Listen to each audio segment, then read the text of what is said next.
Don't just watch in the dark. Click subscribe, like, and join now. Before we begin, tell me, where are you listening from and what time is it there? The secret without a name. The cold was biting, and the silence of Anchorage's streets at 2 a.m. felt unnatural. Amelia Mitchell pulled her coat tighter around herself as she hurried down a dimly lit sidewalk. The snow crunched under her boots, each step echoing in the stillness like an unwelcome intrusion. She shouldn't have been out here this late, but something about the call from Sophia Miller had made her stomach churn, a desperate voice pleading for help before the line went dead. Amelia's breath came out in visible puffs, quickening with every second that passed. Her gloved hands tightened around the strap of her bag as she turned onto Sophia's street. It was eerily empty, the kind of emptiness that didn't feel right even for a place buried deep in winter. Streetlights flickered above, casting long shadows on the snow-covered ground. The houses here were mostly dark, their windows staring blankly into the night, except for one, a faint light glowed behind closed curtains at the end of the block. That must be it, she thought, her heart pounding harder now. Sophia lived alone, always insisting she liked the quiet solitude of Anchorage winters. But tonight, there was no answer when Amelia knocked on the door. She tried again, louder this time, her knuckles rapping against the wood with urgency. "Sophia? Are you there?" Only silence greeted her, broken only by the distant hum of power lines swaying in the wind. She reached for her phone to call again, but just as her thumb hovered over the screen, she heard it a faint creak from inside the house. It wasn't enough to dismiss as settling wood, it carried weight, purpose. Amelia hesitated, then pressed her ear closer to the door. Another sound followed, softer but unmistakable, shuffling footsteps, moving away from where she stood. "Sophia?" she called again, her voice trembling. No response. Just the oppressive silence pressing back against her words. Then, without warning, the doorknob began to turn slowly. So slowly, it seemed deliberate. Amelia stumbled backward, nearly slipping on the icy steps leading up to the porch. Her pulse roared in her ears as the door swung open wide, revealing nothing but darkness beyond. There was no one there, not immediately anyway. But as Amelia forced herself to peer inside, she noticed something odd, a trail of wet footprints leading further into the house. They weren't hers. They couldn't be. She hadn't stepped inside yet. And they weren't fresh either, not entirely. Some parts of the prints gleamed with melted snow, while others looked older, partially dried and smeared as if someone or something had walked through days ago but left traces that refused to fade. Against her better judgment, Amelia stepped inside. The warmth of the house hit her instantly, though it brought little comfort. Something about the air felt wrong, stale, heavy, as if it hadn't circulated properly in weeks. She glanced around the living room, taking in the familiar clutter of books and photographs scattered across shelves. Everything seemed normal, until she saw the photo frame lying face down on the coffee table. She picked it up cautiously, turning it over. It was a picture of Sophia smiling brightly next to Jackson Cole, her boyfriend or ex-boyfriend, depending on who you asked. Their faces were scratched out violently, gouges cutting through the glass like angry scars. A chill ran down Amelia's spine. This wasn't random vandalism. Someone had done this deliberately, methodically. Before she could process what it meant, another noise caught her attention, a low scraping coming from somewhere deeper in the house. It sounded like nails being dragged along a hard surface, slow and rhythmic, punctuated by pauses that somehow felt more menacing than the sound itself. Amelia swallowed hard, clutching her phone tightly in her hand. She considered calling the police, but what would she say? That she broke into her friend's house because of some creepy noises? They'd think she was crazy. Instead, she moved cautiously toward the hallway, following the sound despite every instinct screaming at her to leave. The hallway was narrow, lined with family portraits that seemed to watch her as she passed. Each frame held a face frozen in time, eyes staring ahead as if waiting for something. At the far end, a door stood slightly ajar, light spilling out from within. The scraping grew louder, closer, and Amelia realized it was coming from behind that door. Her palms were slick with sweat beneath her gloves as she pushed it open just enough to peek inside. What she saw stopped her dead in her tracks. The room was small, cluttered with boxes stacked haphazardly against the walls. In the center sat a chair, and on the chair was Sophia, or at least what remained of her. Her body slumped forward unnaturally, head hanging limp as if her neck couldn't support its weight anymore. Blood pooled beneath the chair, dark and congealed, staining the hardwood floor. But the worst part was her face, or rather, the absence of it. Where Sophia's features should have been, there was only smooth, featureless skin stretched, taut over bone. Amelia gagged, stumbling backward as bile rose in her throat. She wanted to scream, to run, but her legs wouldn't obey. Instead, she froze, transfixed by the sight before her. And then, from somewhere behind her, a voice spoke softly, almost kindly.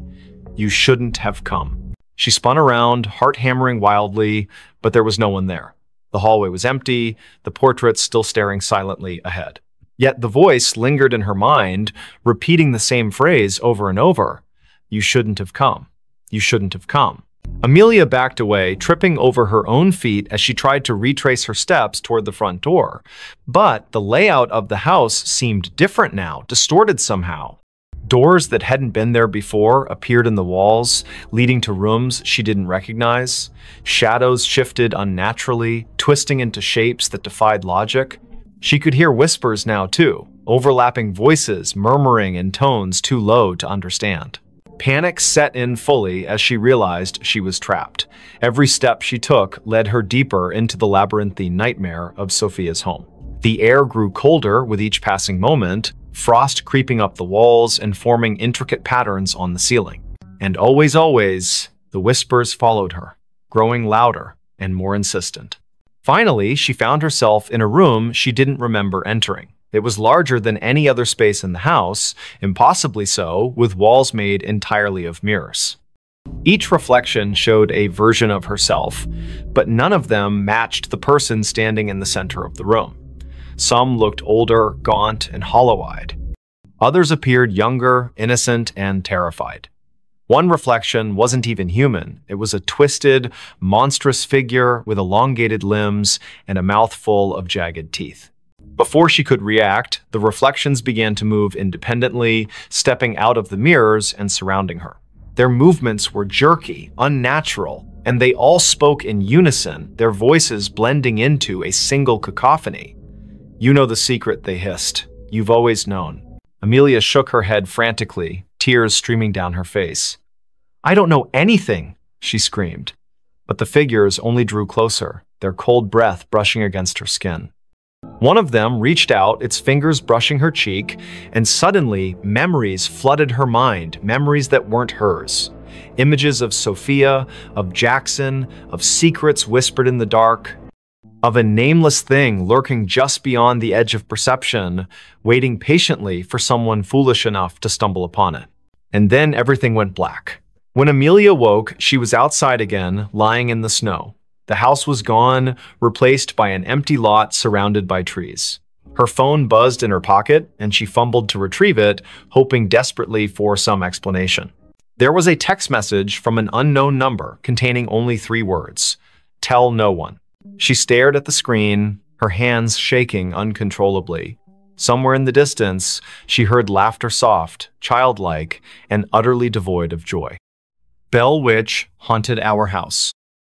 It was a quiet evening in the small town of Adams, Tennessee, where the air carried the faint scent of pine and damp earth. The clock struck 8:45 p.m. as the Johnson family Mark, his wife Emily, and their 2 children, Jake aged 12, and Lily, who was 8, sat together in their living room. The house, an old Victorian-style building with creaky wooden floors and high ceilings, had been in Mark's family for generations. Its walls whispered secrets of the past, but none more chilling than what would soon unfold within its ancient halls.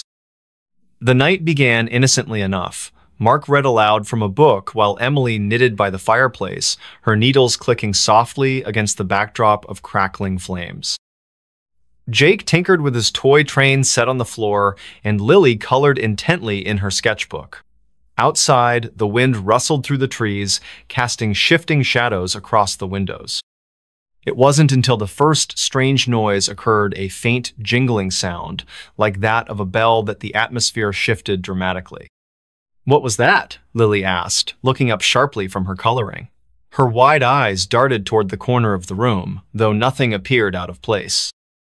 "It's probably just the wind," Mark replied, forcing a reassuring smile despite the unease creeping into his voice.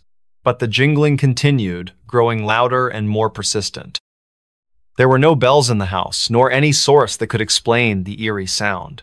As it echoed through the room, each chime seemed to resonate deep within their bones, sending shivers down their spines. Emily dropped her knitting, rising quickly to investigate. She moved cautiously toward the window, peering outside into the darkness.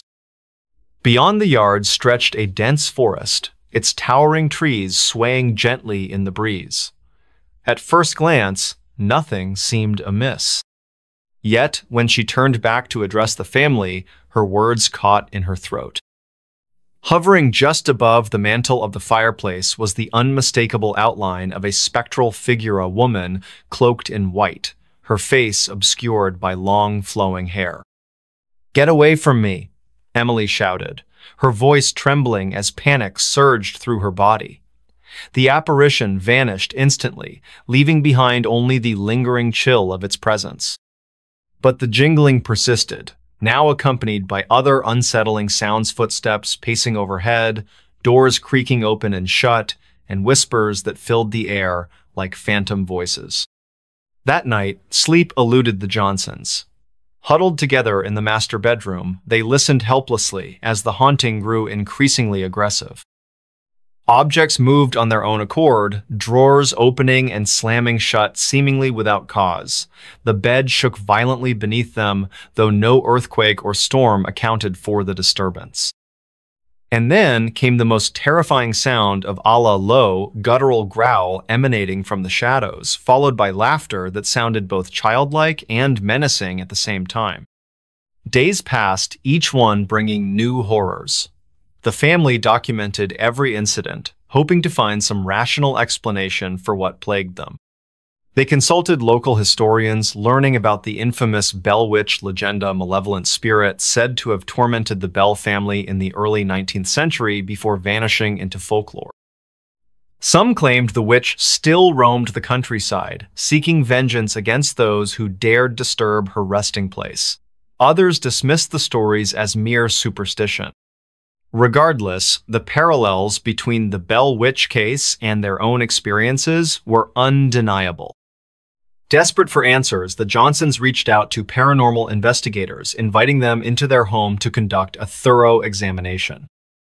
Cameras and recording equipment captured phenomena beyond human comprehension: cold spots forming inexplicably, voices speaking in languages neither the family nor the investigators understood, and even physical manifestations of the entity itself.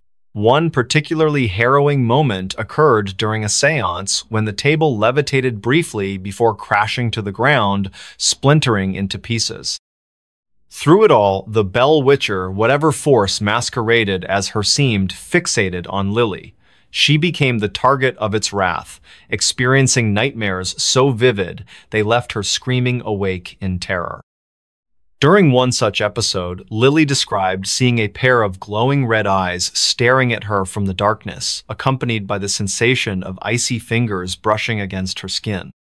When she awoke, her blanket bore scratch marks identical to those of clawed hands.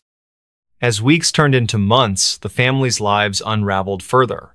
Mark lost his job due to frequent absences caused by the disturbances, and Emily withdrew into herself, consumed by grief and exhaustion. Jake began acting out, lashing out at his parents and sister in frustration. Only Lily remained eerily calm, often speaking of the lady as if she were an old friend rather than a terrifying specter. This unnerved the others even more, raising questions about whether Lily possessed some form of connection to the entity. Eventually, the strain became unbearable. With nowhere else to turn, the Johnsons sought refuge in a nearby motel, abandoning their ancestral home to the mercy of the Bell Witch. For a time, peace returned to their lives. They relocated to another state, starting anew under assumed names, determined to leave the nightmare behind. Yet, every now and then, during quiet nights when the world seemed most still, Mark found himself glancing nervously over his shoulder, searching for signs of movement among the shadows. Years later, the Johnsons rarely spoke of their ordeal. Though grateful for their escape, they couldn't shake the feeling that the Bell Witch hadn't truly let go. Somewhere, deep within the woods surrounding Adams, Tennessee, her vengeful spirit lingered watching, waiting, ready to claim her next victim. The whisper that never opened. It was 3 in the morning when Lucas Bennett first heard the sound. A faint whisper carried by the icy wind that swept through the narrow streets of Los Angeles. The city was unusually quiet for a place that never slept, its usual hum of life replaced by an unsettling stillness. Frost clung to the palm trees lining the sidewalks, their leaves glistening under the dim streetlights. Lucas had been walking home from his late shift at the diner when he noticed it, the whispering that seemed to follow him wherever he went. He pulled his jacket tighter around himself, trying to shake off the chill that wasn't entirely from the cold. The whisper grew louder as he passed an alleyway between 2 old brick buildings. It sounded like words, but nothing coherent, just fragments of syllables that danced at the edge of understanding. His pace quickened, boots crunching against the frost-covered pavement. He told himself it was just the wind playing tricks on him. But deep down, he knew better. Olivia Turner lived in apartment 3B of the building where Lucas rented his studio. She had moved in 6 months ago, and they had exchanged polite greetings in the hallway occasionally. But tonight, when Lucas finally reached his floor, he found her standing outside her door, her face pale and drawn. Her hands trembled as she fumbled with her keys, dropping them twice before managing to unlock the door. Something about her demeanor made Lucas pause.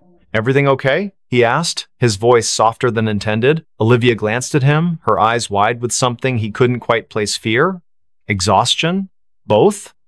She hesitated before answering, I keep hearing things." Her voice cracked slightly. Voices. Whispers. I thought maybe it was just my imagination. She trailed off, looking past him into the dark hallway.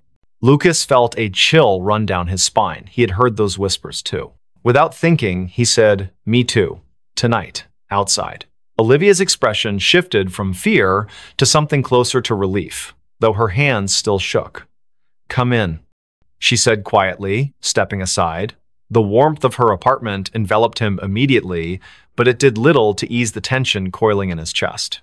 Inside, the room was small but cozy, decorated with mismatched furniture and soft lighting.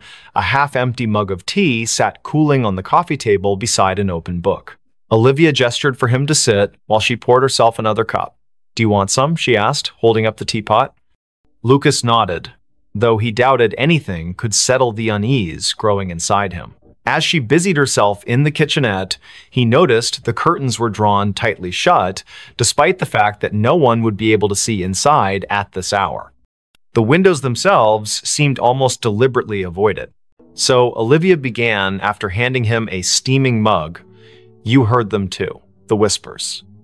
It wasn't a question. Lucas took a sip of the tea. It tasted bitter, but he didn't complain. "Yeah, out there. They followed me all the way back here." He set the mug down carefully. "What about you? When did you start hearing them?" Olivia wrapped her fingers around her own mug, staring into its depths as if searching for answers. "A week ago. At first, I thought it was just stress or lack of sleep. You know how it is, working long hours, trying to make ends meet. But then it got worse." She looked up at him, her gaze piercing. "They started coming closer, louder. Like they were right behind me, even when I was alone in my apartment." Lucas swallowed hard. "Did you tell anyone? Call someone?" Olivia shook her head. "Who would believe me? My friends think I'm overreacting. My landlord thinks I'm making excuses to get out of paying rent next month." She let out a humorless laugh. "And honestly, who can blame them? If I hadn't heard it myself tonight, I might not have believed me either." The silence that followed was heavy, broken only by the distant hum of traffic far below. Lucas glanced toward the window, where shadows flickered faintly against the drawn curtains. Was it his imagination, or did the air feel colder now? He turned back to Olivia. There has to be an explanation. Maybe it's some kind of electrical interference or, I don't know, plumbing noise? Even as he said it, the words sounded hollow. Neither of them believed it. Olivia leaned forward, lowering her voice. There's something else. Last night, I saw someone or something standing outside my window. Just a figure, barely visible through the frost. It didn't move, just stood there, watching. Her breath hitched. When I went to check, there was no one there. No footprints, nothing. But the feeling, it stayed with me. Like I wasn't alone anymore. Lucas felt a knot tighten in his stomach. He wanted to dismiss her story as paranoia, but the memory of the whispers he'd heard earlier lingered vividly in his mind. Have you tried leaving? Going somewhere else for a few days? She shook her head again. I can't afford to leave. And besides, she hesitated, glancing toward the window once more. It feels like it's following me. Wherever I go, whatever I do, it's always there, waiting. The weight of her words settled over them like a suffocating blanket. Lucas finished his tea, setting the empty mug aside. We should figure this out together. He said finally, whatever it is, if it's real, we'll find a way to stop it. Olivia gave him a small, grateful smile, but her eyes remained haunted. Over the next hour, they talked about everything they could remember. The timing of the whispers, any patterns or triggers, whether they had noticed anything unusual in their daily routines. The conversation helped distract them temporarily, but neither could shake the sense that they were being watched. Every creak of the building, every gust of wind outside, sent jolts of adrenaline coursing through their veins. Eventually, Lucas realized he needed to get back to his own apartment. Reluctantly, he stood, thanking Olivia for the tea. She walked him to the door, her hand lingering on the doorknob. Be careful, she whispered, and if you hear anything again, don't go looking for it. He nodded, forcing a reassuring smile he didn't feel. You too. Lock your door tight. With that, he stepped out into the hallway, closing the door softly behind him. For a moment, he stood there, listening. The whispers weren't audible now, but the oppressive silence felt just as menacing. Back in his studio, Lucas locked his door and double-checked the windows. He debated calling someone, anyone, but who would he call? Who would understand, without dismissing him outright? Instead, he lay down on his bed, staring at the ceiling as exhaustion slowly crept over him. Sleep came fitfully, plagued by dreams of shadowy figures and unintelligible voices echoing endlessly in his ears. The next morning brought little relief. Though the sun eventually rose, casting weak light over the frost-laden city, the oppressive atmosphere remained. Lucas called in sick to work, unable to face the idea of leaving his apartment.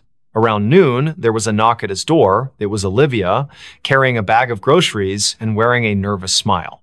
I figured we could use some supplies, she said, stepping inside, and maybe staying together will help.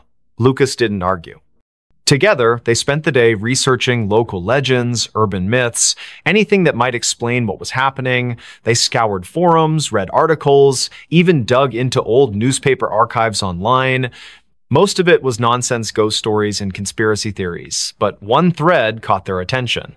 A user named Silent Watcher had posted about a series of disappearances in Los Angeles during the winter months over the past decade. The cases were unsolved, dismissed as runaways or accidents, but certain details stood out.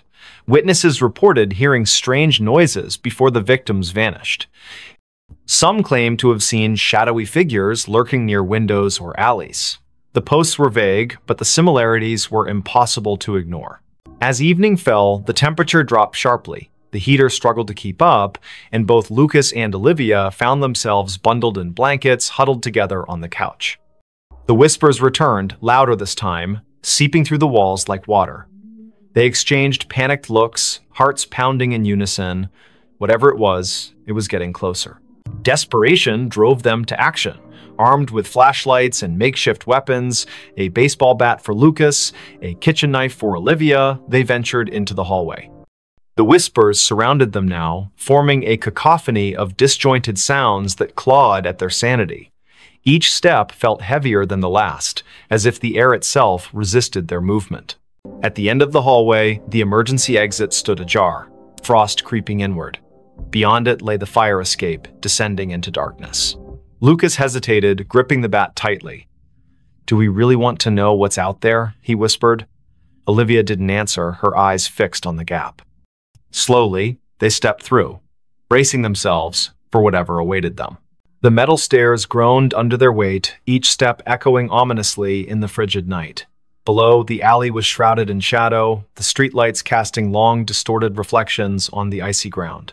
Movement caught the corner of Lucas's eye, a flicker, gone before he could focus. Then another, and another. Shapes darted between the buildings, fleeting glimpses of something humanoid, yet wrong. "Run," Olivia hissed, clutching his arm. They bolted down the remaining steps, slipping on patches of ice as they fled. Behind them, the whispers erupted into a deafening roar, filling the air with chaotic sound. Shadows converged, twisting and writhing like living smoke. Panic surged through Lucas's veins as he realized they were being hunted. They rounded a corner, breaths ragged, legs burning. Ahead, a familiar figure emerged from the darkness. It was Benjamin Hayes, a neighbor whose face they recognized, but whose name they rarely spoke. His expression was blank, his movements mechanical. He raised a hand, pointing toward an abandoned warehouse across the street. "In there," he said, his voice devoid of emotion. "You'll find answers." Without hesitation, they obeyed, bursting through the rusted doors of the warehouse. Inside, the air was thick with decay and dampness. Faint traces of graffiti adorned the crumbling walls, remnants of a forgotten era. In the center of the vast space stood a wooden crate, its surface etched with symbols neither of them recognized. Above it hovered a swirling mass of darkness, pulsating rhythmically like a heartbeat. Olivia approached cautiously, her knife trembling in her grip. "What is this?" she murmured, reaching out. Lucas grabbed her wrist, pulling her back. "Don't touch it," he snapped. But it was too late. The moment her fingers brushed the crate, the world around them dissolved into chaos. Images flooded their minds, faces screaming silently, hands clawing at unseen barriers, voices pleading for release. The whispers coalesced into a single, thunderous command. Open me now." Lucas staggered backward, clutching his head as the vision overwhelmed him. Olivia collapsed to her knees, tears streaming down her face. "I can't," she choked out. "I can't stop it." The darkness expanded, consuming the warehouse, swallowing everything in its path. Somewhere in the distance, Benjamin's voice echoed faintly. "You shouldn't have come here." And then, silence. When Lucas opened his eyes, he was alone. The warehouse was gone, replaced by an endless void. Whispers surrounded him, louder than ever, pressing against his skull until he thought it might burst. He screamed, but no sound escaped. The last thing he saw before the darkness claimed him completely was the crate, floating impossibly in the emptiness, its lid inching open. Somewhere in Los Angeles, the sun rose again, frost melted from the trees, and life resumed its usual pace. But in apartment 3B, the curtains remained drawn and the whispers continued, waiting for their next listener. La Llorona drowned my sister. It was a humid summer evening in the small town of Rio Vista, where the air hung heavy with the scent of rain-soaked earth and blooming jasmine.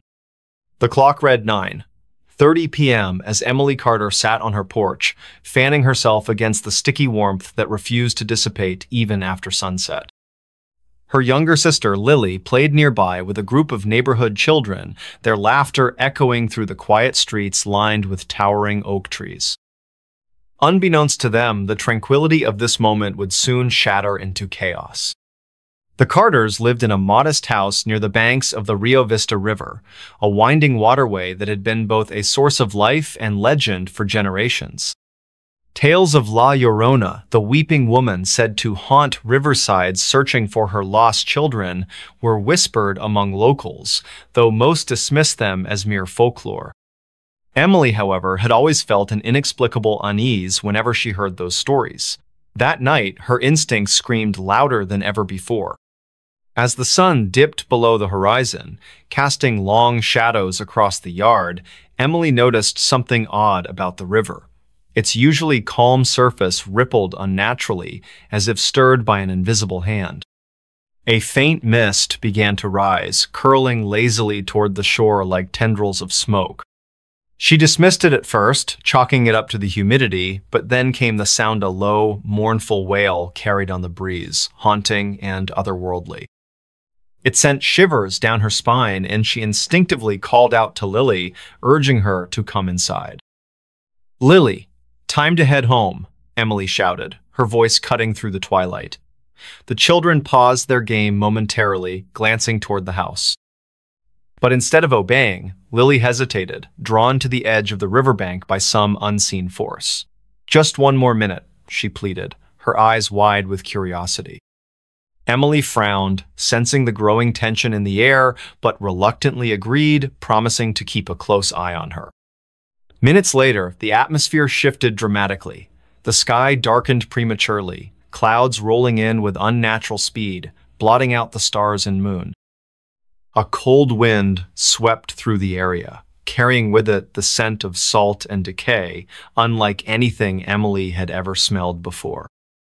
The laughter of the children faded into silence, replaced by an oppressive stillness that pressed down on everything around them.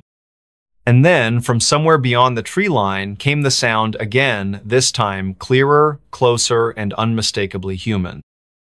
"Miss Hijos! Miss Hijos!" cried a voice, high-pitched and filled with anguish, reverberating through the night. The words echoed in Spanish, translating to my children, my children." Each syllable dripped with sorrow, yet beneath it lay a menace that made Emily's blood run cold. She turned sharply toward the river, her heart pounding wildly in her chest. There, standing knee-deep in the water, was a figure cloaked in white, a woman with long, tangled hair that obscured her face, her arms outstretched as if beckoning someone forward. "Lily!" Emily screamed, lunging toward her sister just as the child took another step closer to the edge. But it was too late. Before anyone could react, Lily slipped into the murky depths of the river, vanishing beneath the surface without so much as a splash. Panic surged through Emily as she dove in after her, fighting against the current that seemed stronger than any natural force. Beneath the water, she saw shapes moving, sinister figures with hollow eyes and skeletal hands reaching out to drag her deeper. Somehow, Emily managed to claw her way back to the surface, gasping for air as tears streamed down her face. She searched frantically for any sign of Lily, calling her name over and over until her voice cracked from exhaustion. But there was nothing, no movement. No response, only the eerie silence broken occasionally by the distant echo of La Llorona's cries. Hours passed as searchlights scanned the riverbanks and divers combed the waters, hoping against hope to find Lily alive. Days turned into weeks, and still, no trace of the little girl emerged. The community mourned alongside the Carter family, offering condolences and sharing their own tales of encounters with La Llorona. Some claimed to have seen her wandering the riverbanks at night, her ghostly form illuminated by the pale light of the moon. Others spoke of hearing her cries during storms, warning people to stay away from the water. For Emily, the guilt became unbearable. Every night, she dreamed of that moment, the icy grip of the river pulling her under, the skeletal hands grabbing at her ankles, and the hollow eyes staring back at her from the darkness. She began hearing things, too soft whispers in the dead of night, footsteps outside her bedroom window, and sometimes faint giggles coming from the direction of the river. Each sound drove her further into despair, convincing her that La Llorona wasn't done tormenting her family. Months later, when winter settled over Rio Vista, bringing with it biting winds and frost-covered branches, Emily decided she couldn't live with the uncertainty anymore. Armed with a flashlight and a determination born of desperation, she ventured to the riverbank late one night, determined to confront whatever entity had taken her sister. As she stood there, trembling in the cold, she finally saw her clearly, the woman in white, her hair flowing like ink across her shoulders, her face twisted into a grotesque mask of grief and rage. "Why did you take her?" Emily demanded, her voice shaking but resolute. The figure tilted its head slightly, studying her with eyes that burned like embers. Then, without warning, it lunged forward, its translucent fingers brushing against Emily's cheek before retreating into the mist. In that instant, Emily understood the spirit hadn't acted out of malice. It had mistaken Lily for one of its own lost children, drawn by the innocence and vulnerability all children share. Though the revelation brought some measure of closure, it did little to ease the pain of losing her sister. Emily continued to visit the riverbank, leaving offerings of flowers and candles in hopes of appeasing the restless soul that haunted its waters. Over time, the sightings of La Llorona diminished, as if the spirit had found peace or perhaps simply moved on to another place where unsuspecting victims wandered too close to the edge. Even now, years later, Emily carries the memory of that night with her wherever she goes. Every now and then, during quiet nights when the world seems most still, she hears the faintest whisper of a child's laugh or feels the chill of unseen breath against her neck. And though she tells herself repeatedly that it's over, deep down, she can't help but wonder if La Llorona is still out there watching, waiting, searching for her next child to claim. Don't just watch in the dark. Click subscribe, like, and join now. Before we begin, tell me, where are you listening from and what time is it there? The customer who never left the store. The cicadas were louder than usual that summer night in Charleston, their rhythmic buzzing weaving through the thick humidity that clung to every surface. Lucas Allen stood behind the counter of his small convenience store on King Street, absently wiping down the already spotless glass display case. The neon open sign flickered slightly in the window, casting an uneven glow across the rows of snacks and beverages lining the aisles. It was nearly midnight, and the usual Friday crowd had already come and gone, leaving only the persistent hum of the refrigerators and the distant sound of traffic from the historic district. Lucas checked his phone for what felt like the 100th time that evening. No new messages, just another quiet night in a city that never truly slept. He sighed and glanced at the security camera monitors mounted above the cigarette rack. Each screen showed a different angle of the store's interior, all empty except for his own reflection in the convex lenses. Something about tonight felt different though, like the air itself was heavier than normal. His eyes lingered on the darkest corners of the footage before moving back to the register. The bell above the door jingled softly, making Lucas look up with automatic politeness. A woman stepped inside, her presence immediately altering the atmosphere of the shop. She wore a long coat that seemed inappropriate for the sweltering July heat, its dark fabric hanging loosely around her thin frame. Her face was partially obscured by stringy blonde hair that caught the fluorescent light in strange ways, as if it didn't quite belong there. Lucas noticed how her shoes made no sound against the tiled floor. "Can I help you find something?" he asked, his voice carrying just a touch of professional warmth. The woman didn't respond right away. Instead, she moved slowly toward the back of the store, her head tilted at an unnatural angle as she examined the shelves. Lucas watched her reflection in the glass refrigerator doors. Something about her movements seemed off, almost mechanical. Charlotte Robinson pushed her cart down aisle 3, debating between chips and pretzels. She paused when she realized the woman in the dark coat hadn't moved from where she'd been standing for the past 10 minutes. The stranger was now facing the wall, one hand resting on the metal shelving unit. Charlotte cleared her throat softly as she passed, but the woman didn't acknowledge her presence. There was something unsettling about the way her fingers curled around the edge of the shelf, knuckles white against the dull metal. Lucas finished counting the drawer for the 3rd time, the numbers blurring together in his mind. The woman still hadn't approached the register. He could see her in his peripheral vision, standing in the same spot near the snack aisle. Occasionally, he'd hear the soft rustle of her coat, though he couldn't be sure if she was actually moving anything from the shelves. The store's lights seemed dimmer than usual, casting long shadows across the floor. When he looked directly at her, she appeared perfectly normal, just another customer browsing late at night. But whenever his attention shifted elsewhere, he could feel her watching him. Amelia Mitchell entered the store 20 minutes later, her nurse's scrubs still damp from walking through the humid night air. She needed headache medicine after her double shift at Roper Street Francis Hospital. The first thing she noticed was the temperature. It felt several degrees colder inside than it should have been. Then she saw the woman in the dark coat standing near the beverage coolers. Something about her posture seemed wrong, like she was leaning into the glass without actually touching it. Amelia grabbed her medicine quickly, avoiding eye contact as she approached the register. The transaction took longer than necessary. Lucas kept glancing at the security monitors, noting how the woman's position never changed despite the passage of time. On the cameras, she appeared as a dark smudge against the bright colors of the snack aisle, her features indistinct even in high definition. When he finally looked up from the register, Amelia was already gone, leaving behind only the faint scent of hospital-grade soap. The cicadas outside seemed louder now, their song almost frantic against the glass windows. Charlotte decided she needed to leave. The woman had started humming softly, a tune that sent shivers down her spine, though she couldn't place why. As she approached the register, she noticed something peculiar. The floor tiles beneath the woman's feet looked newer than the rest, as if they'd been recently replaced. The grout lines were cleaner, the pattern slightly misaligned with the surrounding area. Lucas rang up her purchase without speaking, his hands trembling slightly as he handled the cash. Neither of them acknowledged the figure still standing silently among the snacks. The clock ticked past midnight.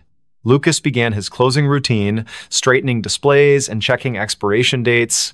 The woman remained in her spot, seemingly unaware of the store's operating hours. When he finally mustered the courage to approach her, she turned toward him with a smile that didn't reach her eyes. "I'll be leaving soon," she said, her voice carrying an odd echo despite the carpeted floor. Lucas nodded and returned to the register, though his heart pounded in his chest. Something about her statement felt more like a warning than an assurance. Amelia couldn't shake the feeling that she'd seen the woman before. During her walk home, fragments of memory surfaced. A patient years ago who had died in room 312, her body found cold and alone after the night staff failed to check on her. The details matched too perfectly. The dark coat, the stringy blonde hair, the way she stood so still, it was easy to forget she was there. Amelia quickened her pace, the streetlights casting long shadows that seemed to stretch toward her from every direction. Back at the store, Lucas prepared to lock up. The woman was still there, now examining the lottery tickets with unnatural focus. Her reflection in the glass case showed details that shouldn't have been possible, her eyes too large, her mouth moving, though no sound emerged. When Lucas announced the store was closing, she simply nodded and walked toward the back exit. The security cameras captured her movements perfectly until she reached the threshold, then suddenly she vanished from all screens simultaneously. Charlotte lay awake in her apartment on Queen Street, unable to stop thinking about the encounter. The humming had lodged itself in her mind, repeating endlessly like a broken record. She pulled out her phone and searched recent news articles, finding nothing unusual about the convenience store or its employees. Yet when she scrolled through the business's social media page, she noticed something strange. In every photo taken inside the shop, the same dark figure appeared in the background, always partially obscured, but unmistakably present. Lucas locked the front door and set the alarm, his hands shaking as he worked. The back exit showed no signs of forced entry or recent use. The woman's absence felt heavier than her presence had been. As he walked to his car, he couldn't shake the sensation of being watched. The parking lot lights buzzed faintly overhead, attracting clouds of insects that cast dancing shadows across the asphalt. When he glanced back at the store windows, he saw her standing exactly where he'd left her, staring out with an expression he couldn't read. Amelia called in sick the next day, unable to face the memories flooding back with each passing hour. She researched the store's history, discovering it had been built on the site of an old boarding house that burned down decades ago. Records mentioned a woman who had disappeared during the fire, her body never found among the charred remains. The description matched the figure from the store perfectly, right down to the humming that witnesses claimed they could still hear on quiet nights. The following evening, Lucas arrived for his shift to find everything exactly as he'd left it. The security footage showed 14 hours of empty aisles and silent registers. Yet, when he reviewed the previous night's recording, there she was again, appearing in the snack aisle as if she'd never left, moving with purpose toward the back of the store. The timestamp confirmed she'd been there the entire time, invisible to everyone except through the unblinking eyes of the cameras. Charlotte couldn't stay away. Something compelled her to return to the store to confront the mystery that had taken root in her thoughts. When she entered that night, the air felt colder than before, and the humming was louder, vibrating through her bones like a tuning fork. The woman stood in the same spot, surrounded by products that seemed to decay faster than they should. Their expiration dates read months in the future, yet their packaging was faded and brittle, as if time itself bent around her presence. Lucas began documenting everything. He kept detailed notes about each encounter, noting patterns in her behavior and appearance. The woman never spoke unless directly addressed, and even then, her responses were cryptic and often nonsensical. Yet, she seemed to know intimate details about each person who interacted with her, childhood memories Charlotte had forgotten, medical cases Amelia thought she'd kept confidential, personal struggles Lucas had never shared with anyone. The knowledge hung in the air like a threat, preventing them from seeking help. The city continued its usual rhythm around them, oblivious to the supernatural phenomenon unfolding on King Street. Tourists snapped photos of the historic district, capturing streaks of darkness in their pictures that they dismissed as lens flares. Locals complained about power fluctuations in the area, their clocks running minutes fast or slow without explanation. The cicadas grew louder with each passing night, their song taking on an almost musical quality that matched the woman's haunting melody. Amelia discovered other victims during her research, people who had encountered similar figures in different locations throughout Charleston's history.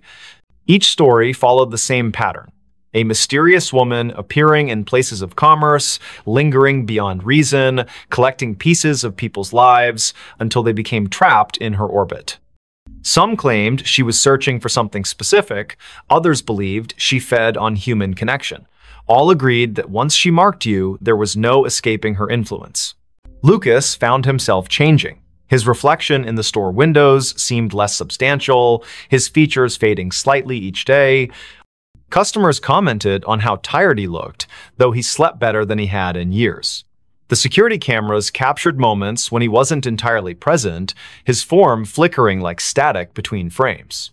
The woman watched these transformations with apparent satisfaction, her humming growing more complex, as if composing a symphony only she could hear. Charlotte's friends noticed her withdrawal from social activities. She spent hours sitting in her apartment, staring at the convenience store's security feed she'd hacked into. The woman's movements created patterns that resembled ancient symbols when traced over time. Mathematical equations formed in the spaces between appearances, suggesting a logic behind the madness. Yet each revelation came at a cost, fragments of Charlotte's personality chipped away, replaced by an understanding she couldn't articulate.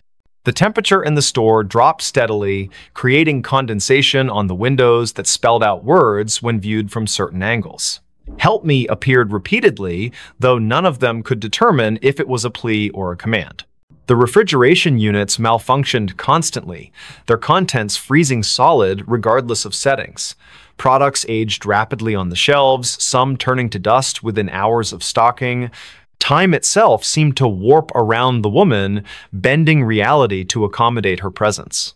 Amelia's dreams became vivid and disturbing. She found herself wandering through endless aisles of forgotten stores, each one containing the same dark figure waiting patiently.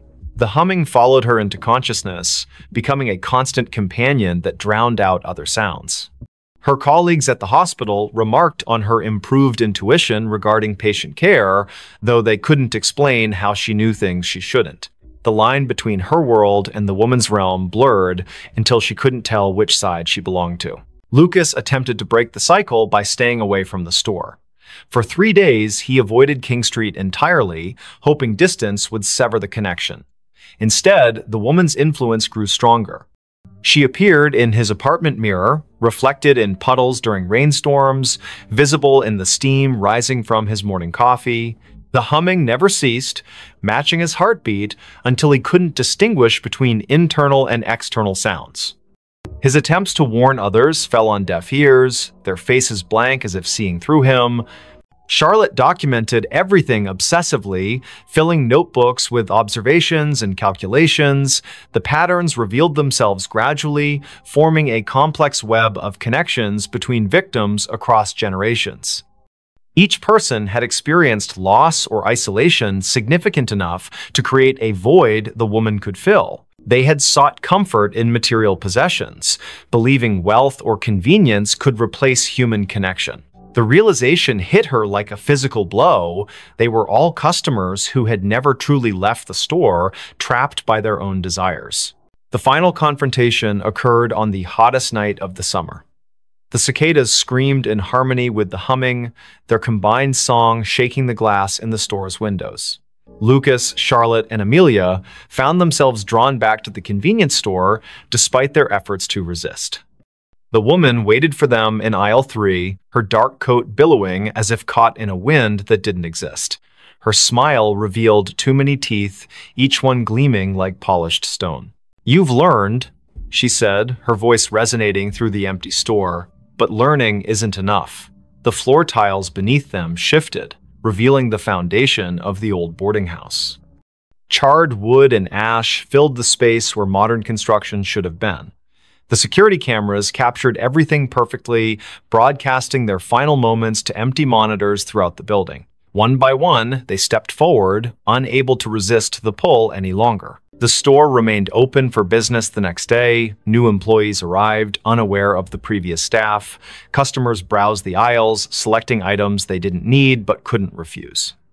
In the security footage, dark figures moved among the shelves, their forms becoming clearer with each passing night. The humming continued, growing louder with each new victim drawn into its melody. And in aisle 3, the woman waited patiently, collecting souls who had forgotten what it meant to truly leave. Wendigo's screams echo in the woods. It was late in the evening, around 9:15 p.m., when the first scream echoed through the dense pine forest surrounding Lake Hollow, a small community nestled deep within the northern woods of Wisconsin. The air was cold and still, with a biting frost that clung to every breath exhaled. Inside their cozy cabin on the edge of the lake, the Anderson family, Mark, his wife Emily, and their 2 children, 10-year-old Jake and 7-year-old Lily, were settling down for the night after a long day of hiking and fishing. The fire crackled softly in the hearth, casting flickering shadows across the walls, while the soft hum of crickets filled the silence outside. Jake sat cross-legged on the floor, engrossed in a book about Native American folklore, his eyes wide with fascination as he read aloud to his younger sister. "Did you know," he began, his voice tinged with excitement, "that some tribes believe in a creature called the Wendigo? It's supposed to be this monstrous being that lives in the woods and feeds on people who wander too far from home." Lily giggled nervously, pulling her blanket tighter around her shoulders. "That's silly," she said, trying to mask her unease. "There's no such thing as monsters." Mark and Emily exchanged glances, amused by their children's banter, but little did they know how wrong Lily would soon prove to be. As the family prepared for bed, the atmosphere shifted subtly. A sudden gust of wind rattled the windows, sending a chill through the room that seemed to linger longer than it should have. Emily paused mid-step, her hand resting on the doorknob leading to the porch. "Did you hear that?" she asked, turning toward Mark. He frowned, straining his ears to listen. At first, there was nothing but the usual sounds of the forest at night, the rustling leaves, the distant hoot of an owl. But then, faintly, almost imperceptibly, came a sound that made the hair on the back of their necks stand up, a low, guttural growl, followed by what could only be described as a blood-curdling scream. The family froze, staring at one another in stunned silence. "What was that?" Lily whispered, clutching her mother's leg tightly. Mark grabbed a flashlight from the counter and stepped cautiously toward the window, peering into the darkness beyond. The forest appeared eerily still, its towering trees standing like silent sentinels guarding secrets unknown. Yet, despite the apparent calm, something felt off wrong even. The air seemed heavier, charged with an energy that prickled against their skin. "I'm going outside to check," Mark announced firmly, his voice steady but masking the anxiety bubbling beneath the surface. "Stay here with the kids," he instructed Emily, handing her the flashlight before grabbing a sturdy wooden bat leaning against the wall. Reluctantly, he opened the door, stepping onto the porch where the cool night air wrapped around him like a shroud. The screams had stopped, replaced by an unsettling quiet that pressed against his eardrums. Shining the flashlight beam into the distance, he scanned the perimeter, searching for any sign of movement. At first, nothing stirred. Then, without warning, a pair of glowing yellow eyes emerged from the shadows, reflecting the light like twin lanterns in the dark. Mark stumbled backward, nearly dropping the bat as sheer terror gripped his body. Whatever stood before him wasn't human, it was impossibly tall, its skeletal frame towering over him, and its skin stretched tautly over protruding bones, giving it a gaunt, emaciated appearance. Its mouth gaped wide, revealing rows of jagged teeth stained crimson, and from its throat issued a chilling roar that reverberated through the forest, shaking the very ground beneath his feet. Emily screamed inside the cabin, waking the children, who now huddled together in fear. "Dad," Jake shouted, tears streaming down his face as he pressed himself against the wall. Through the window, they watched helplessly as Mark fought desperately against the creature, swinging the bat with all his might. Each strike connected with a sickening crunch, yet the Wendigo barely flinched, its movements fluid and predatory as it closed in on him. Inside, Emily grabbed a hunting knife from the drawer, her hands trembling as she prepared to defend her family. "Stay close," she whispered to the children, her voice breaking slightly. Together, they barricaded themselves behind overturned furniture, their hearts pounding wildly in unison. Outside, the battle raged on, the Wendigo's roars mingling with Mark's grunts of exertion. Finally, with one last desperate swing, Mark managed to drive the creature back, allowing him just enough time to retreat inside and slam the door shut. Once safely inside, the family gathered in the center of the living room, breathing heavily as adrenaline coursed through their veins. "We need to leave," Mark declared, his voice firm despite the fear evident in his eyes. Now, grabbing their belongings, they piled into the car parked out front, driving away from the cabin as quickly as possible. Behind them, the Wendigo's screams echoed through the woods, growing louder and more menacing with each passing mile. For hours, they drove aimlessly, seeking refuge in a nearby town. Along the way, strange occurrences plagued their journey, objects moving inexplicably within the car, whispers echoing through the radio speakers, and fleeting glimpses of shadowy figures darting across the road ahead. By dawn, they reached safety, collapsing into motel beds, exhausted but grateful to have survived the night. In the days that followed, the Andersons spoke sparingly of their encounter, choosing instead to focus on rebuilding their lives elsewhere. Yet, every now and then, during quiet nights when the world seems most still, Mark finds himself glancing nervously out the window, searching for signs of movement among the trees. And though he tells himself repeatedly that it's over, deep down, he can't help but wonder if the Wendigo is still out there, watching, waiting, stalking its next prey. Next story. What happened in Black Hollow Woods? Everyone who enters disappears. I've always been drawn to mysteries. Ever since I was a child, I've had this insatiable curiosity about things that couldn't be explained, things that made the hairs on the back of my neck stand up and left me staring out windows late into the night. But nothing could have prepared me for what happened in Black Hollow Woods.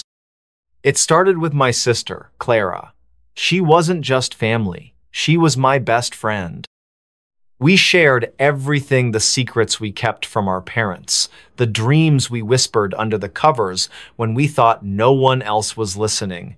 And then she vanished. Just like that. Clara disappeared 3 years ago. One day, she went hiking alone near the edge of Black Hollow Woods. She never came back.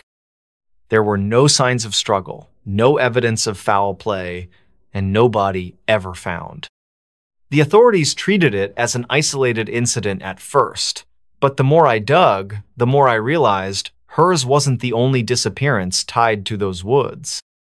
The locals call them Black Hollow Woods, though they rarely speak of them unless you press hard enough, and even then, their answers are vague, tinged with fear. They say it's cursed. Some claim it's haunted. Others believe it holds something ancient, something older than time itself. Whatever the truth is, one thing is certain: anyone who enters doesn't come out again. Or if they do, they're never quite the same. At first, I tried to convince myself it was all superstition. After all, how could a foresta, place filled with trees and dirt and wildlife, be responsible for so many disappearances? But the more stories I uncovered, the harder it became to dismiss them as mere coincidence. People talked about hearing voices in the woods, seeing lights flicker through the trees at night, or feeling an overwhelming sense of dread that made them turn back before they ventured too far inside. One man told me he saw his missing brother standing among the trees, calling his name. Another woman swore she heard children laughing, not the happy kind, but something twisted, almost malicious. When I asked where these sightings took place, every single person pointed toward the same spot, the heart of Black Hollow Woods. And yet, despite all the warnings, I knew I had to go there. Not because I wanted to solve some grand mystery or become famous for uncovering the truth. No, I needed answers for myself, for Clara, for everyone whose lives had been torn apart by those woods. If it meant risking my own life, so be it. But little did I know, stepping into Black Hollow Woods would change everything. Preparation became my obsession. For months, I studied maps, read accounts online, and scoured forums dedicated to unsolved mysteries. I stocked up on supplies: a flashlight, extra batteries, matches, water purification tablets, and a portable GPS device.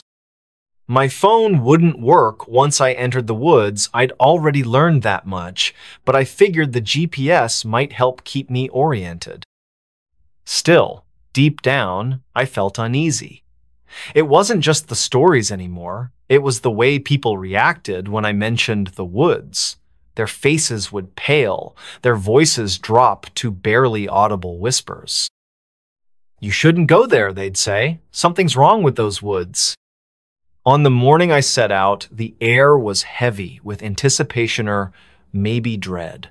I parked my car at the edge of the forest, where the asphalt road abruptly ended and the dirt trail began. A rusted sign stood crookedly beside the path, its paint chipped and faded.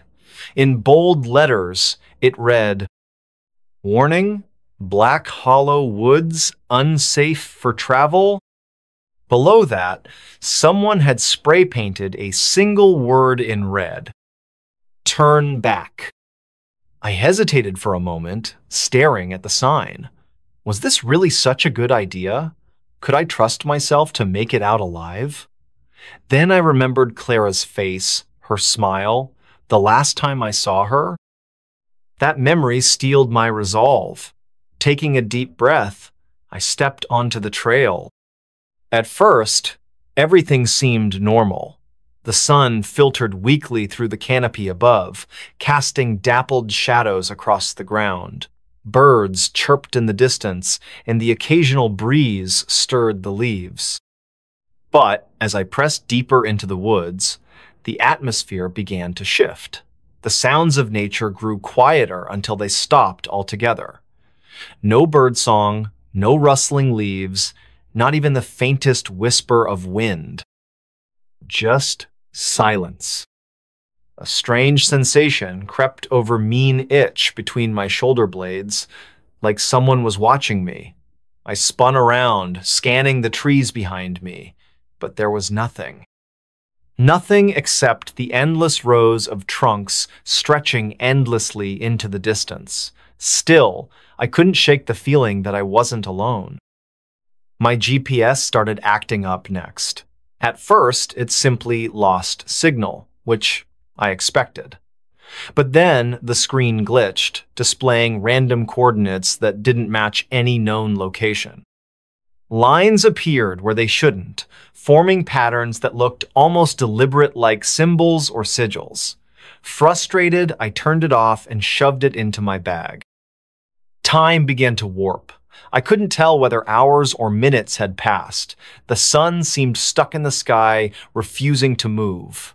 Shadows lengthened and shortened unpredictably, casting shapes that didn't belong. Once, I thought I caught sight of movementa figure darting between the trees, but whenever I approached, it vanished without a trace. Then came the whispers. They started softly, almost imperceptibly, carried on a non-existent breeze. At first, I thought it was my imagination playing tricks on me.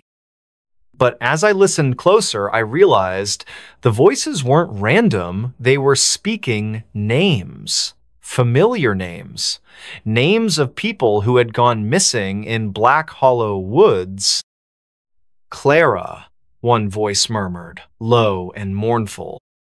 My heart froze.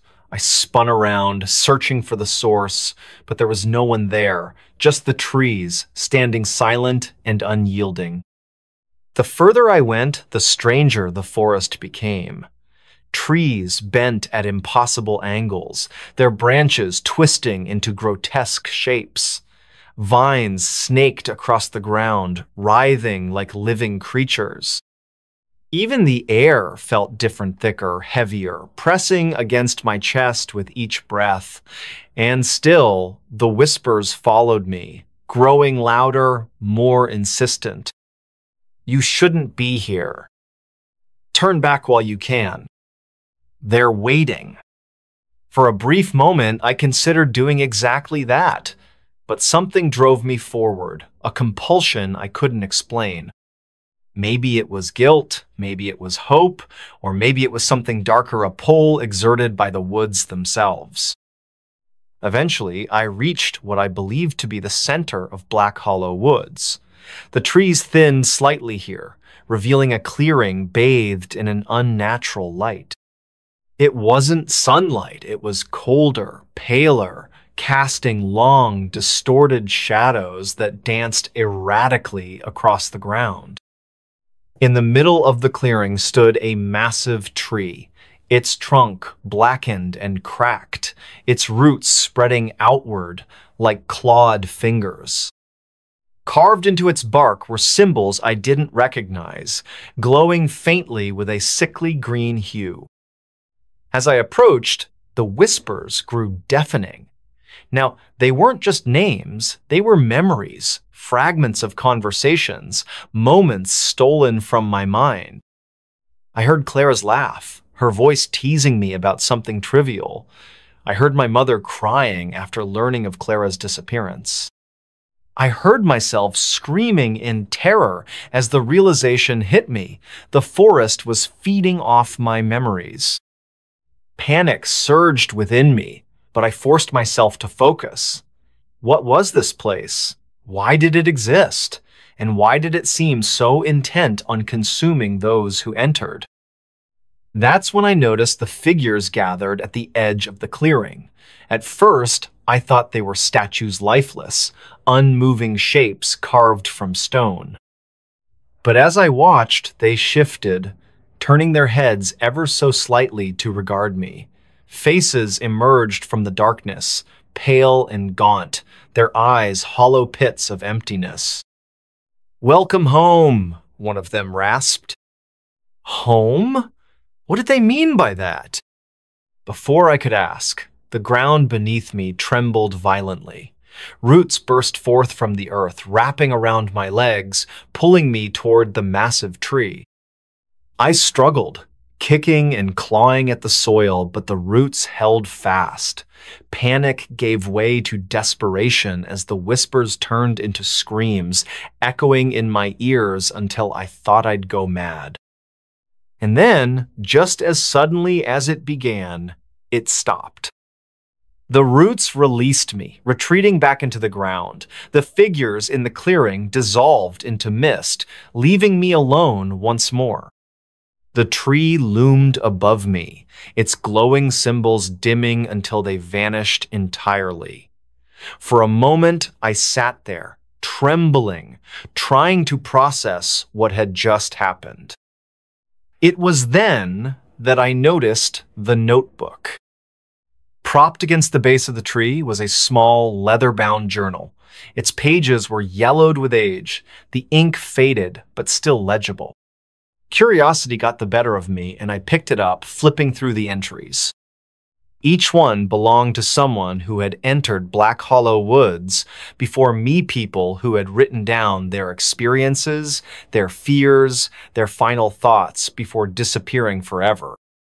The last entry was unfinished. I don't know what this place is, but it knows me. It knows everything about me.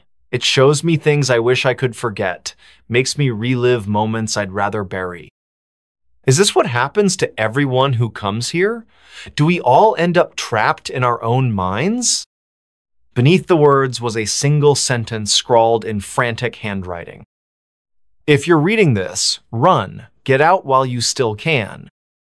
I dropped the notebook and stumbled backward, my pulse racing. Run?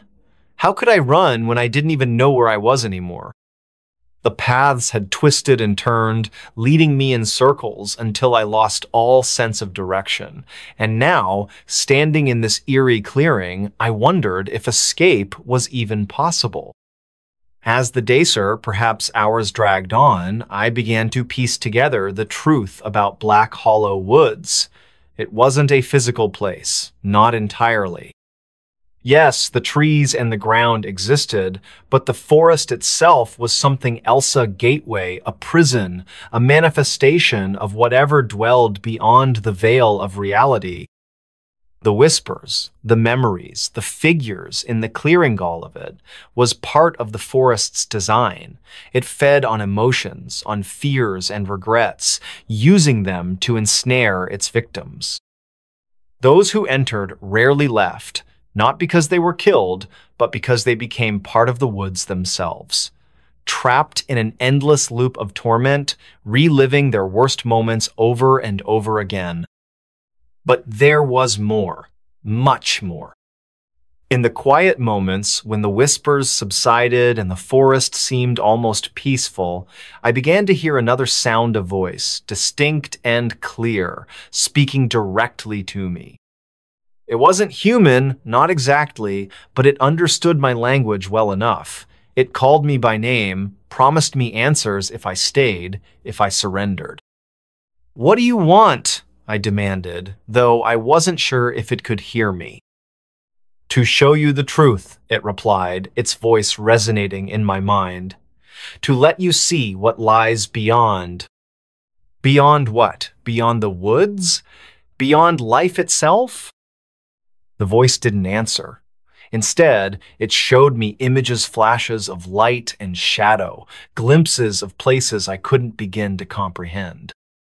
Worlds unlike anything I'd ever imagined, populated by beings both beautiful and horrifying. And in the center of it all, a figure watching me, smiling faintly as though it knew something I didn't. Was this real?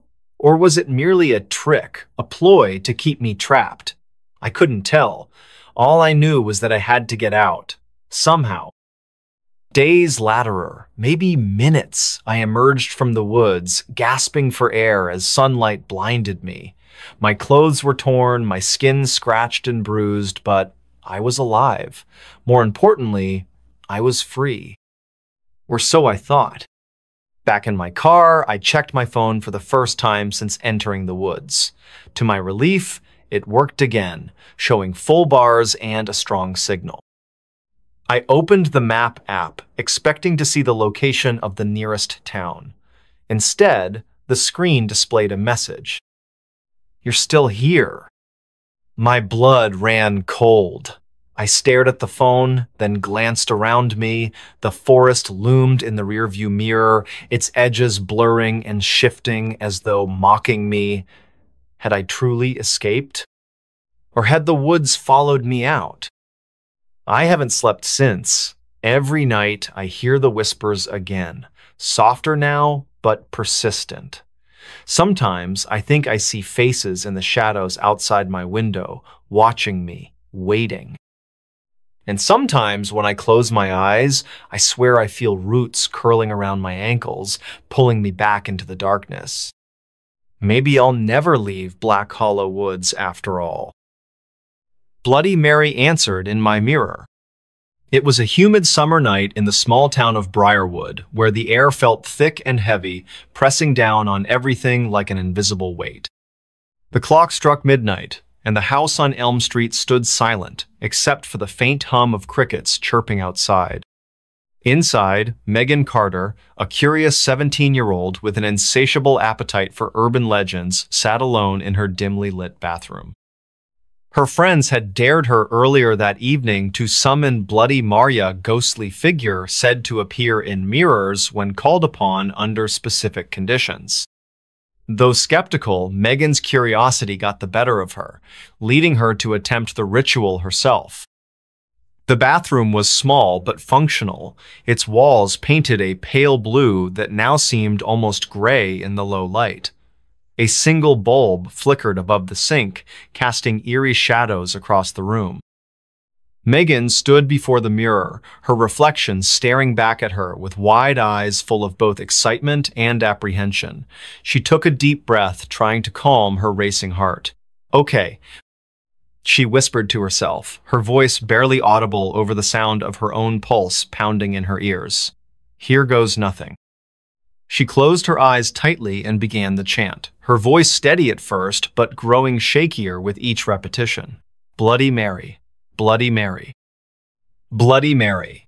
With every word, the temperature in the room seemed to drop noticeably. By the time she reached the third repetition, goosebumps erupted along her arms, and the hairs on the back of her neck stood on end. Still, she pressed on, determined to see this through. "Bloody Mary. Bloody Mary. Bloody Mary." On the final repetition, Megan hesitated, her courage wavering. But then, as if responding directly to her call, something strange happened. The light above the sink flickered violently, plunging the room into near darkness before snapping back on again. Megan gasped, her eyes flying open. What she saw in the mirror made her blood run cold. Instead of her own reflection staring back at her, there was another figure, a woman with long, tangled hair that hung loosely around her face, her skin deathly pale and streaked with what looked unmistakably like blood. Her eyes burned with a malevolent intensity, boring straight into Megan's soul. Megan stumbled backward, nearly tripping over her feet as sheer terror gripped her body. Who are you?" she stammered, her voice trembling uncontrollably. The figure in the mirror didn't respond immediately. Instead, it tilted its head slightly, mimicking Megan's movements as if mocking her fear. Then, without warning, the mirror cracked a jagged line spreading outward from the center, splitting the image into fractured pieces. Megan screamed, covering her ears as a deafening screech filled the air, echoing off the walls and reverberating through her skull. Outside, the storm that had been brewing all evening finally broke loose. Thunder roared in the distance, lightning illuminating the sky with brilliant flashes of white-hot energy. Rain began pelting against the windows, adding to the cacophony of sounds that now surrounded Megan. Trapped in the bathroom, she could feel the atmosphere shifting, becoming heavier, more oppressive. It was as though the very fabric of reality was bending to accommodate some otherworldly presence. Desperate to escape, Megan turned and bolted toward the door, wrenching it open and fleeing down the hallway. Her bare feet slapped against the cool wooden floor as she ran, her breathing ragged and uneven. Behind her, she swore she heard footsteps soft but deliberate, following her every move. Each step echoed eerily through the otherwise silent house, sending chills down her spine. When she reached her bedroom, she slammed the door shut and locked it, leaning heavily against it as relief washed over her momentarily. But the reprieve was short-lived. As Megan caught her breath, she noticed something odd about her room. Shadows danced across the walls, moving independently of any light source. The curtains billowed despite no wind entering through the closed windows. And then came the whispers, faint at first, but gradually growing louder until they filled the entire space. They were unintelligible, yet undeniably sinister, wrapping themselves around Megan's mind like tendrils of smoke. Unable to bear it any longer, Megan grabbed her phone and dialed her best friend, Clara. "Clara, you won't believe what just happened," she cried out, her voice cracking with emotion. She recounted the events in hurried bursts, pausing only to take shallow breaths between sentences. On the other end of the line, Clara listened intently, her usual skepticism replaced by genuine concern. "Megan, you need to get out of there," she urged urgently. "Go somewhere safe now." But leaving wasn't so simple. As Megan tried to compose herself enough to leave the house, strange occurrences continued to plague her. Objects moved on their own accord, drawers opening and slamming shut seemingly without cause. The lights flickered erratically, plunging parts of the house into darkness while others remained inexplicably illuminated. Most disturbing of all was the feeling of being watched not just by the entity in the mirror, but by something else entirely. Something older, darker, more primal. By dawn, Megan realized she couldn't stay in the house another minute. Summoning whatever courage she had left, she gathered her things and slipped outside, the fresh morning air providing a stark contrast to the suffocating atmosphere inside. She drove to Clara's house, where she collapsed onto the couch, sobbing uncontrollably as she recounted every detail of the horrifying ordeal. Together, they researched Bloody Mary legends, piecing together fragments of information that hinted at the origins of the vengeful spirit said to haunt countless mirrors across the country. Over the following weeks, Megan noticed subtle changes in her life. Strange reflections appeared in mirrors even when she knew no one else was present. Whispers followed her wherever she went, haunting her dreams and seeping into her waking moments. No matter how hard she tried to convince herself it was all in her head, deep down she knew the truth. Bloody Mary had answered her call, and now she wouldn't let go easily. Months later, Megan still carries the scars of that fateful night. Though she has since moved away from Briarwood, seeking solace in unfamiliar surroundings, the memories linger like ghosts refusing to be exorcised. Every now and then, late at night when the world seems most still, she glances nervously into the mirror, half expecting to see those same hollow eyes staring back at her once more. Next story. The Clapping Man of Missouri. He only comes when you clap back. It all started with a whisper in the wind, or so it seemed. I was sitting on the porch of my uncle's cabin late one evening, sipping lukewarm coffee and staring out into the darkness that stretched endlessly beyond the edge of town. It was August, and the air carried an oppressive heat that clung to your skin like a second layer of clothing. The crickets chirped rhythmically, their song blending seamlessly with the hum of cicadas. Everything felt normal, until it didn't. Let me back up for a moment. My name is Alex, and I grew up in a small rural town called Willow Creek, nestled deep within the rolling hills of Missouri. If you've never been here, picture this: endless fields of golden corn swaying gently under the sun, narrow dirt roads winding through dense forests where sunlight barely penetrates, and a quiet stillness that lingers even when the world outside seems chaotic.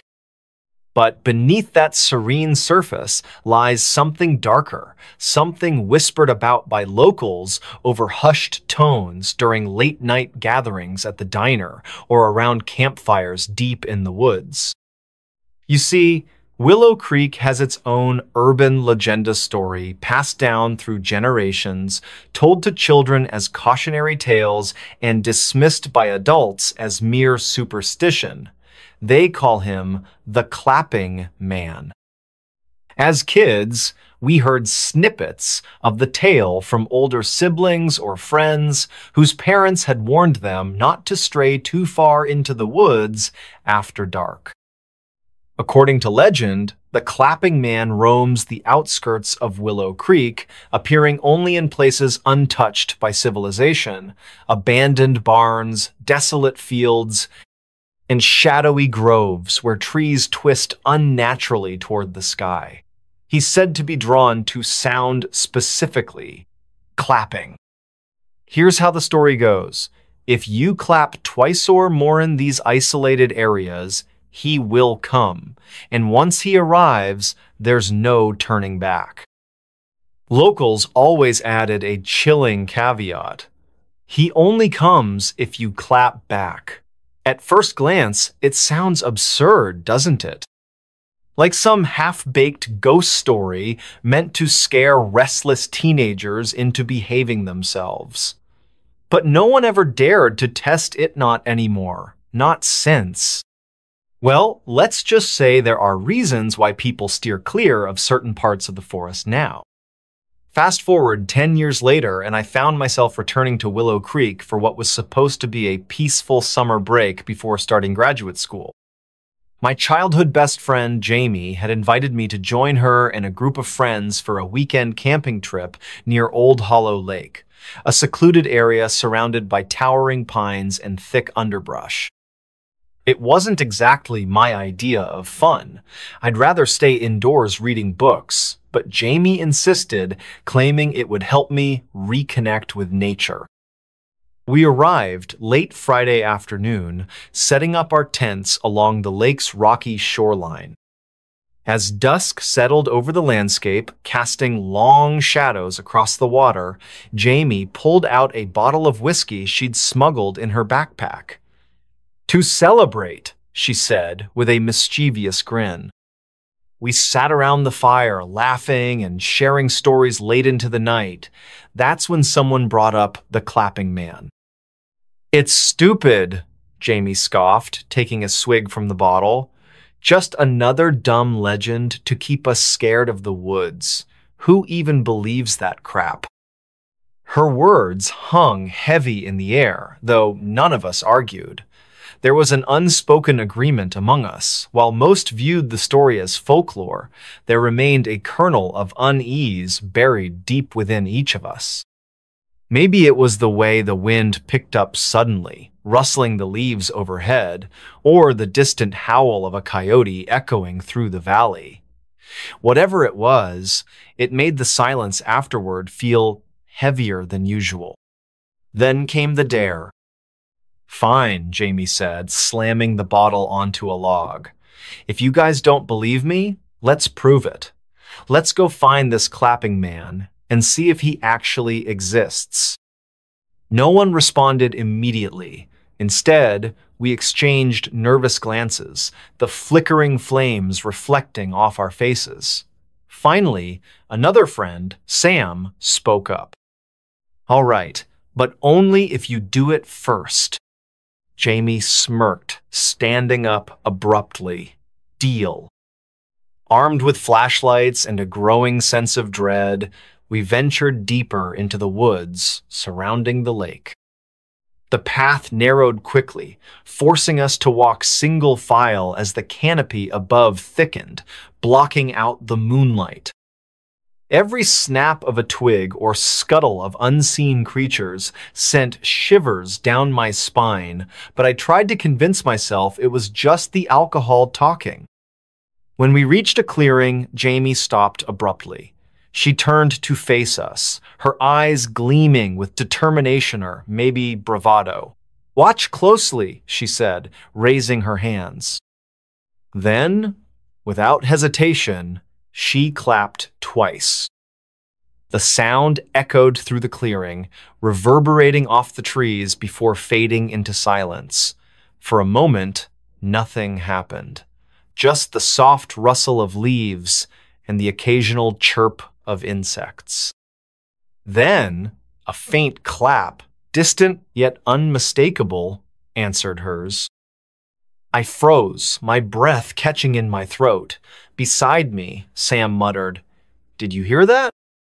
Before anyone could respond, another clap followed, closer this time, and then another, each one louder than the last, closing in like footsteps in the dark. Panic set in as Jamie stumbled backward, dropping her flashlight. The beam rolled away, illuminating the edge of the clearing and revealing a shadow moving between the trees. It wasn't human. By the time we scrambled back to camp, adrenaline coursing through our veins, the mood had shifted dramatically. No one joked anymore. Instead, we huddled together, speaking in hushed tones while keeping watch over the woods. Hours passed, and though the claps hadn't returned, none of us dared to sleep. That night, I couldn't shake the image of that shadow etched into my mind. It moved unnaturally, almost fluidly, slipping between trunks with ease. And those claps, they weren't random. They were deliberate, calculated, like someone or something was playing a game with us. Over the next few days, strange occurrences plagued our group. Faint clapping echoed in the distance whenever we ventured near the woods. Footsteps trailed behind us on empty paths. Once, I swore I saw movement out of the corner of my Aya figure crouched low among the cornfields, watching silently. When I turned to look directly, it vanished. But the worst part? None of us had initiated the ritual again. Yet the claps persisted. One evening, after everyone else had gone to bed, I decided to take a walk along the lakeshore. The air was cooler now, carrying with it the scent of pine and damp earth. I walked aimlessly, trying to process everything that had happened. Was it real? Or were we simply projecting our fears onto the wilderness? As I stood gazing out at the water, the world around me seemed to pause.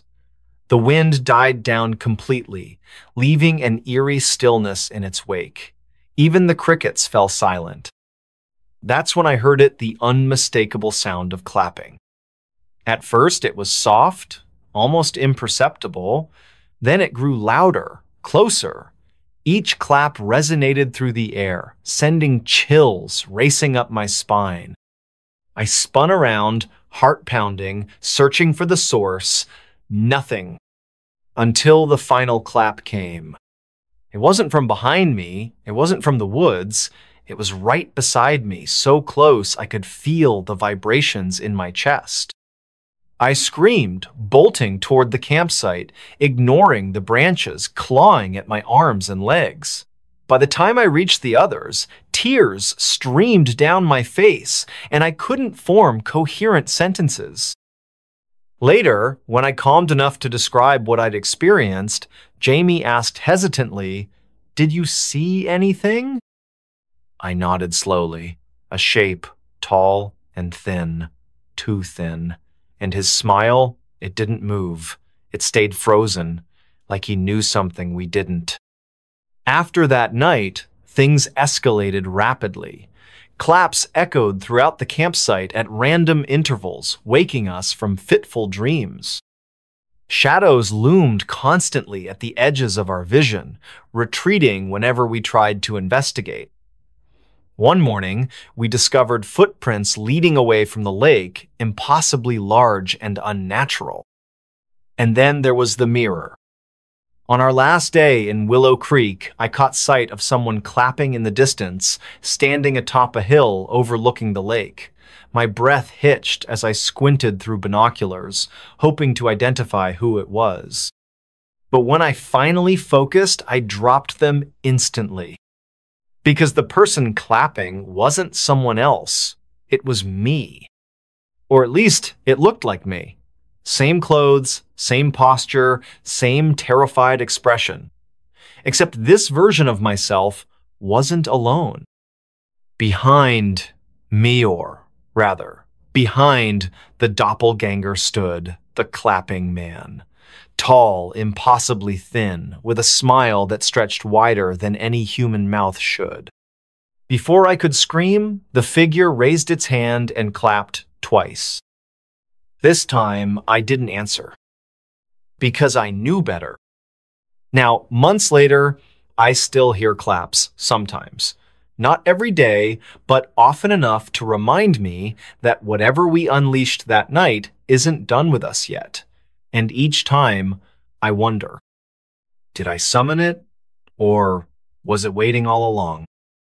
Whoever, whatever it is, it knows me, and it won't stop until it gets what it wants. So please heed my warning. Don't clap back, because once you do, there's no going back. Black-eyed kids knocked on my door. Late one evening, around 10:45 p.m., in the quiet town of Eldridge, Ohio, a chilling event unfolded at the home of a woman named Emily Carter. The night was unusually still, with no wind to stir the leaves or rustle through the trees. A thick silence enveloped the area, broken only by the distant hum of an occasional car passing on the highway miles away. The moon hung low in the sky, casting an eerie silver glow over everything it touched. Inside her modest two-story house, Emily sat alone on the couch, engrossed in a book while sipping lukewarm tea. Her dog, Max, a loyal golden retriever, lay sprawled at her feet, his breathing steady and rhythmic. Emily had just turned the page when she heard Ida's soft but distinct knock at the front door. At first, she thought it might be a neighbor stopping by unannounced, though that seemed odd given the late hour. She glanced at the clock again, confirming the time. Who could possibly be visiting now? Setting her book down carefully, she rose from the couch, her heart beginning to beat faster as unease crept into her mind.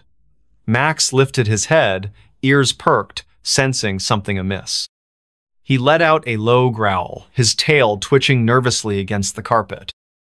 As Emily approached the door, she hesitated, peering cautiously through the peephole. What she saw made her blood run cold. There stood two children, no older than 10 or 11 years old, dressed in dark clothing that seemed far too formal for their age. Their faces were pale, almost ghostly white under the dim porch light. But what truly unnerved Emily were their eyes pitch black, void of any visible iris or pupil, like staring into the depths of endless night. Her breath caught in her throat, and she instinctively stepped back from the door. "Who's there?" she called out shakily, her voice trembling despite her attempts to sound calm. Her fingers tightened around the edge of the doorframe as if seeking some kind of stability. Outside, the children remained eerily silent, their heads tilted slightly to one side, as though studying her reaction. It was unsettling, unnatural even. Max began barking loudly now, his protective instincts fully awakened. His frantic noises filled the otherwise silent house, creating a stark contrast to the oppressive stillness outside.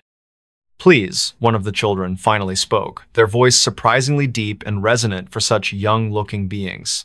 "We need help. Our car broke down nearby and we don't have anywhere else to go tonight." Their tone carried an odd cadence, monotone yet strangely persuasive. Emily felt a strange pull toward opening the door, as if some invisible force urged her to comply.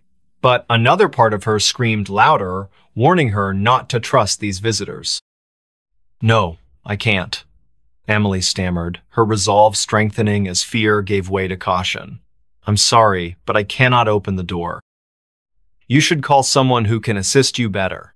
She tried to keep her voice firm, though panic bubbled beneath the surface. The children didn't respond immediately. Instead, they simply stared at her through the glass, their expression unreadable, their black eyes piercing through her soul. Max continued barking furiously, his paws scrabbling against the floor as he paced near the door.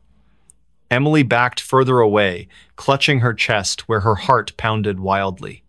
"Go away," she shouted, her voice cracking slightly. "Leave me alone." For a moment, there was silence. Then, without warning, the knocking resumed, this time harder, more insistent. Each blow reverberated through the walls, shaking the very foundation of the house. Emily stumbled backward, nearly tripping over Max, who was now cowering behind her. Tears streamed down her face as sheer terror gripped her body. She grabbed her phone, fumbling with trembling hands to dial 911. "Hello? Yes, this is Emily Carter speaking.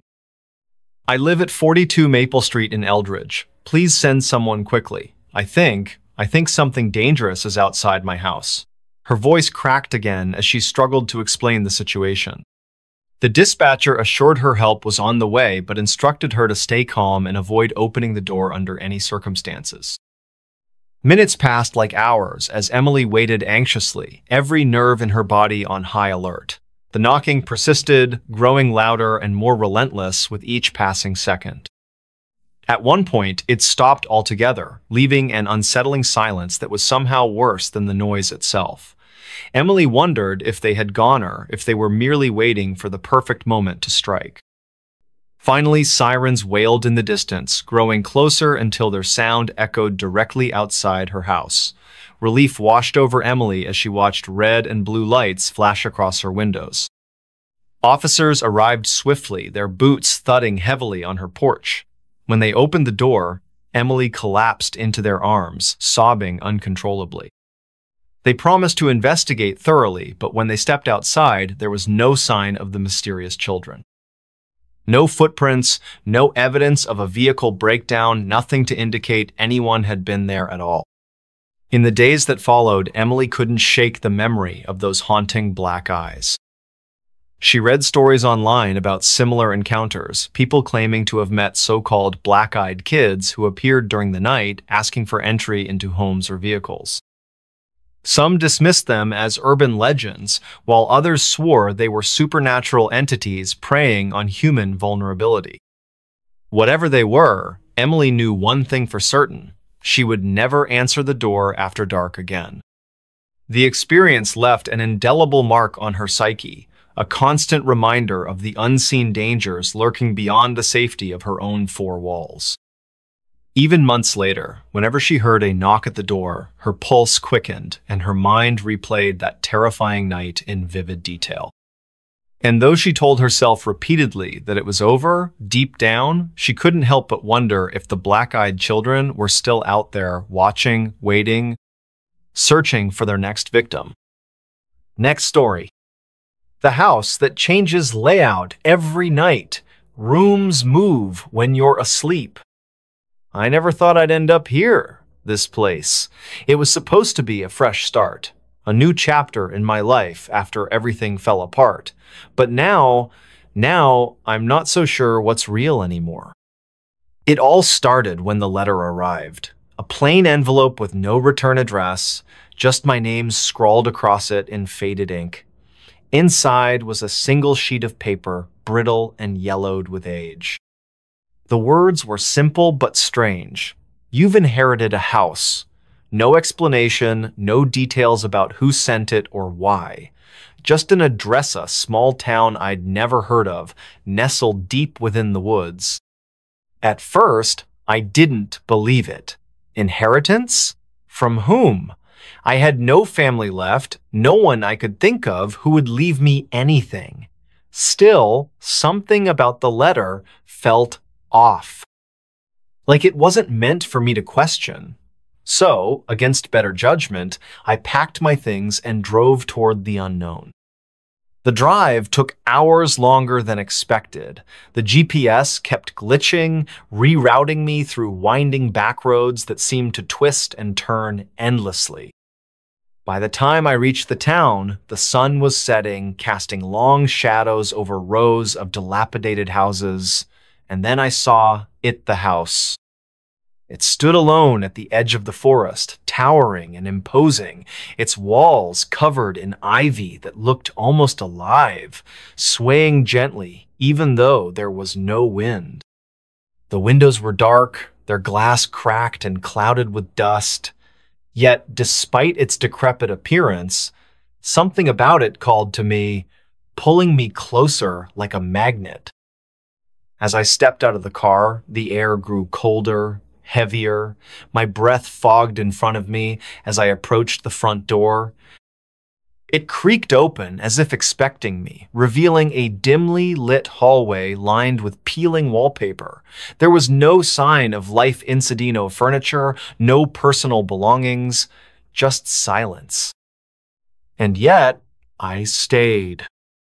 For the first few days, nothing seemed unusual. Sure, the house was old and needed repairs, but other than that, it felt normal enough.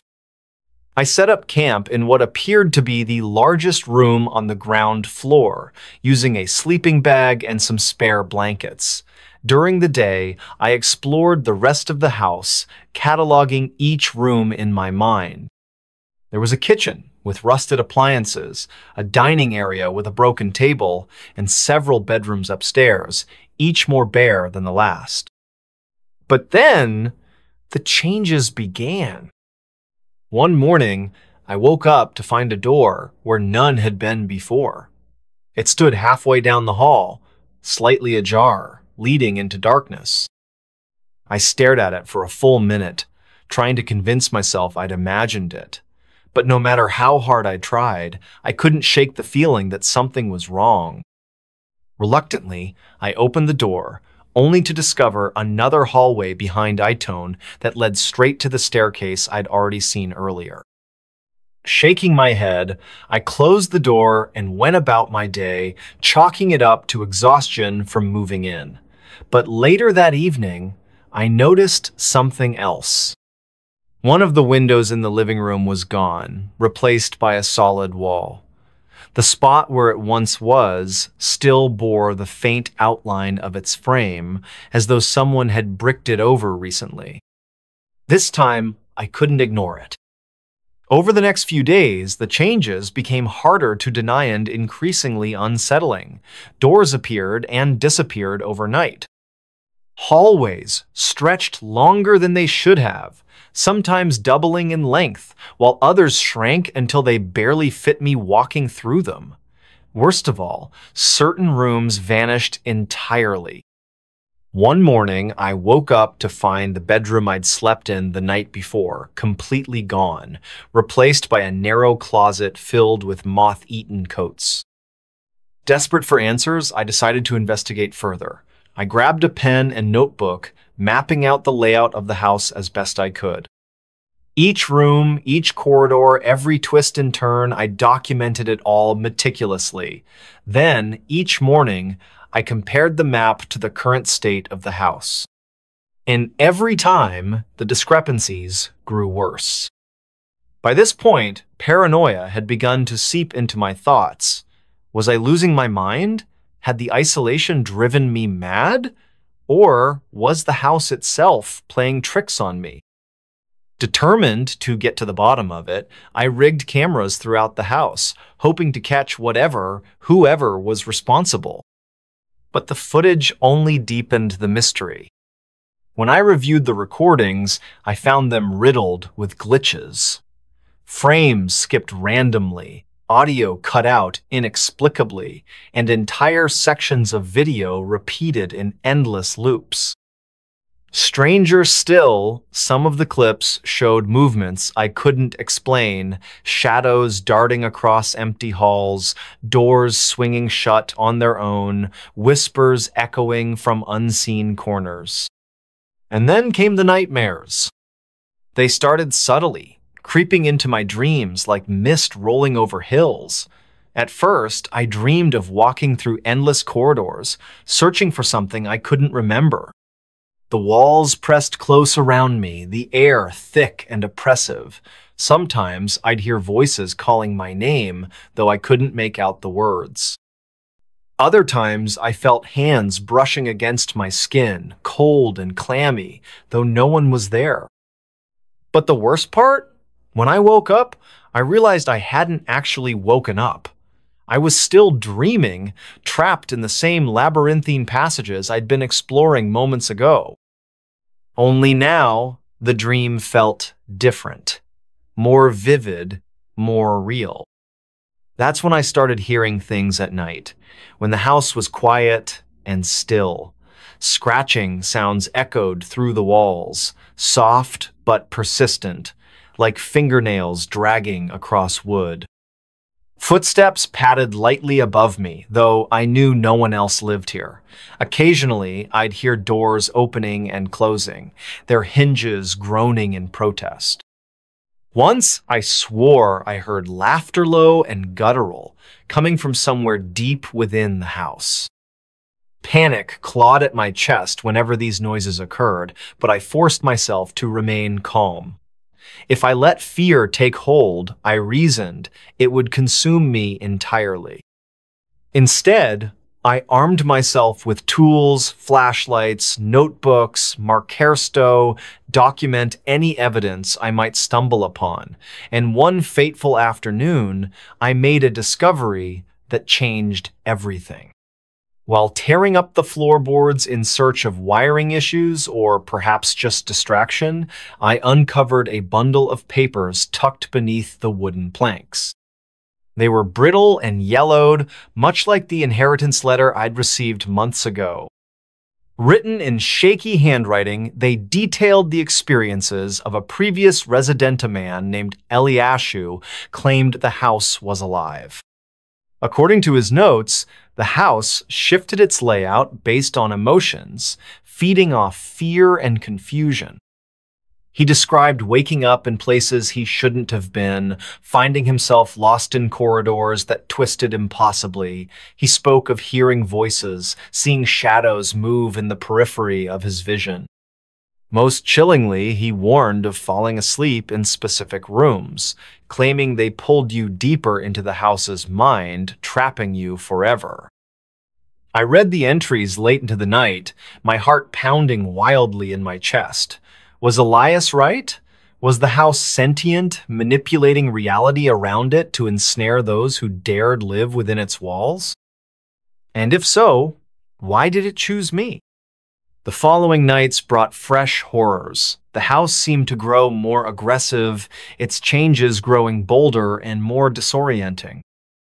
Entire floors rearranged themselves, staircases spiraling upward to nowhere, dead ends appearing where once there had been open space. Furniture rearranged itself without warning, chairs placed upside down, tables tilted precariously. Even the clocks stopped working properly, their hands spinning erratically or freezing altogether. I tried to fight back. I marked the walls with spray paint, drawing arrows and symbols to help navigate the ever-changing maze. But each morning, the markings were gone, erased as though they'd never existed. Then came the final twist. One night, as I lay awake listening to the scratching sounds emanating from the walls, I noticed something peculiar. The patterns of sound weren't random, they formed rhythms, almost musical in nature. Following the noise, I traced it back to a hidden panel in the wall, concealed behind a bookshelf. Behind it, I found a narrow passageway leading downward, far below the foundation of the house. Curiosity overwhelmed caution, and I descended into the darkness. The tunnel twisted and turned, descending farther than I thought possible. Eventually, I emerged into a cavernous chamber illuminated by flickering lanterns. In the center stood a pedestal, upon which rested an ancient tome bound in black leather. Its pages glowed faintly, pulsating with an inner light. As I reached for the book, a voice whispered in my ear not aloud, but directly inside my mind. "You belong here." Before I could react, the world around me dissolved into chaos. The walls warped and shifted, the ceiling collapsing inward, the floor dropping away beneath me. I screamed, flailing desperately as the darkness swallowed me whole. Now, I don't know where I am or if I'm still alive. All I see are endless corridors stretching infinitely in every direction. The house calls to me, its voice sweet and seductive, promising peace if I simply surrender. But I can't. Not yet, because if I do, I'll never escape. Will you? Next story. Lost for 7 minutes in another dimension. The wind was calm, the air crisp with autumn's chill. I had been walking along the familiar path near my Homia shortcut through the woods that I took every evening after work. It was nothing out of the ordinary, until it happened. I remember stepping outside at exactly 6:43 p.m. My phone told me so. The screen glowed faintly as I scrolled through emails, trying to clear my mind before heading into the forest. The sun hung low on the horizon, casting long shadows across the pavement. Everything seemed normal, too normal. As I entered the wooded area, the trees closed around me like ancient sentinels guarding secrets too old to comprehend. Their branches stretched high above, forming a canopy that filtered the fading sunlight into soft, golden hues. Birds chirped softly in the distance, their melodies blending seamlessly with the rustle of leaves underfoot. It was peaceful, serene even. But then, something shifted. At first, I didn't notice anything unusual. Maybe it was just a trick of the light tour. Perhaps the way the shadows danced against the bark of the trees made them seem more alive than they should have been.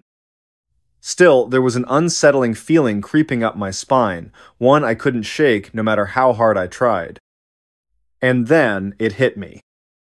There's this part of the trail where the ground dips slightly, creating a small incline followed by a decline. You know the kind you don't think twice about because you've walked over it hundreds of times without incident. That day, though, it wasn't different. Or maybe it was. I stepped forward, my left foot descending onto the slope, when suddenly everything went black. Not pitch black, mind you, more like gray.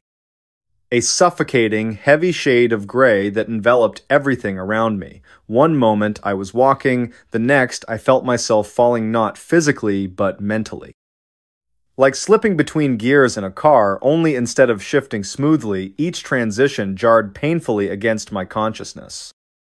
When I opened my eyes again, I wasn't where I belonged. The world before me bore little resemblance to the forest I'd known all my life. Instead of towering pines and oaks, the landscape consisted of jagged, twisted structures jutting upward from the ground like broken bones piercing flesh. These weren't buildings in the traditional sense, they looked organic yet mechanical, pulsing faintly with veins of blue-green energy coursing beneath translucent surfaces. The sky above was wrong too. No clouds marred its surface, but neither did it resemble any earthly atmosphere. It shimmered constantly, like oil spilled across water, reflecting colors that shouldn't exist. Violet, teal, crimson streaks swirling endlessly without pattern or purpose. But what struck me most wasn't the surreal scenery, it was the silence, complete and absolute. No bird song, no wind whispering through non-existent foliage, no sound at all. Just emptiness. And yet, despite the absence of noise, I could feel something watching me. Something or someone just beyond the edge of perception. When I turned to look behind me, expecting to see nothing, I froze. Human-like figures stood scattered throughout the landscape, though none moved.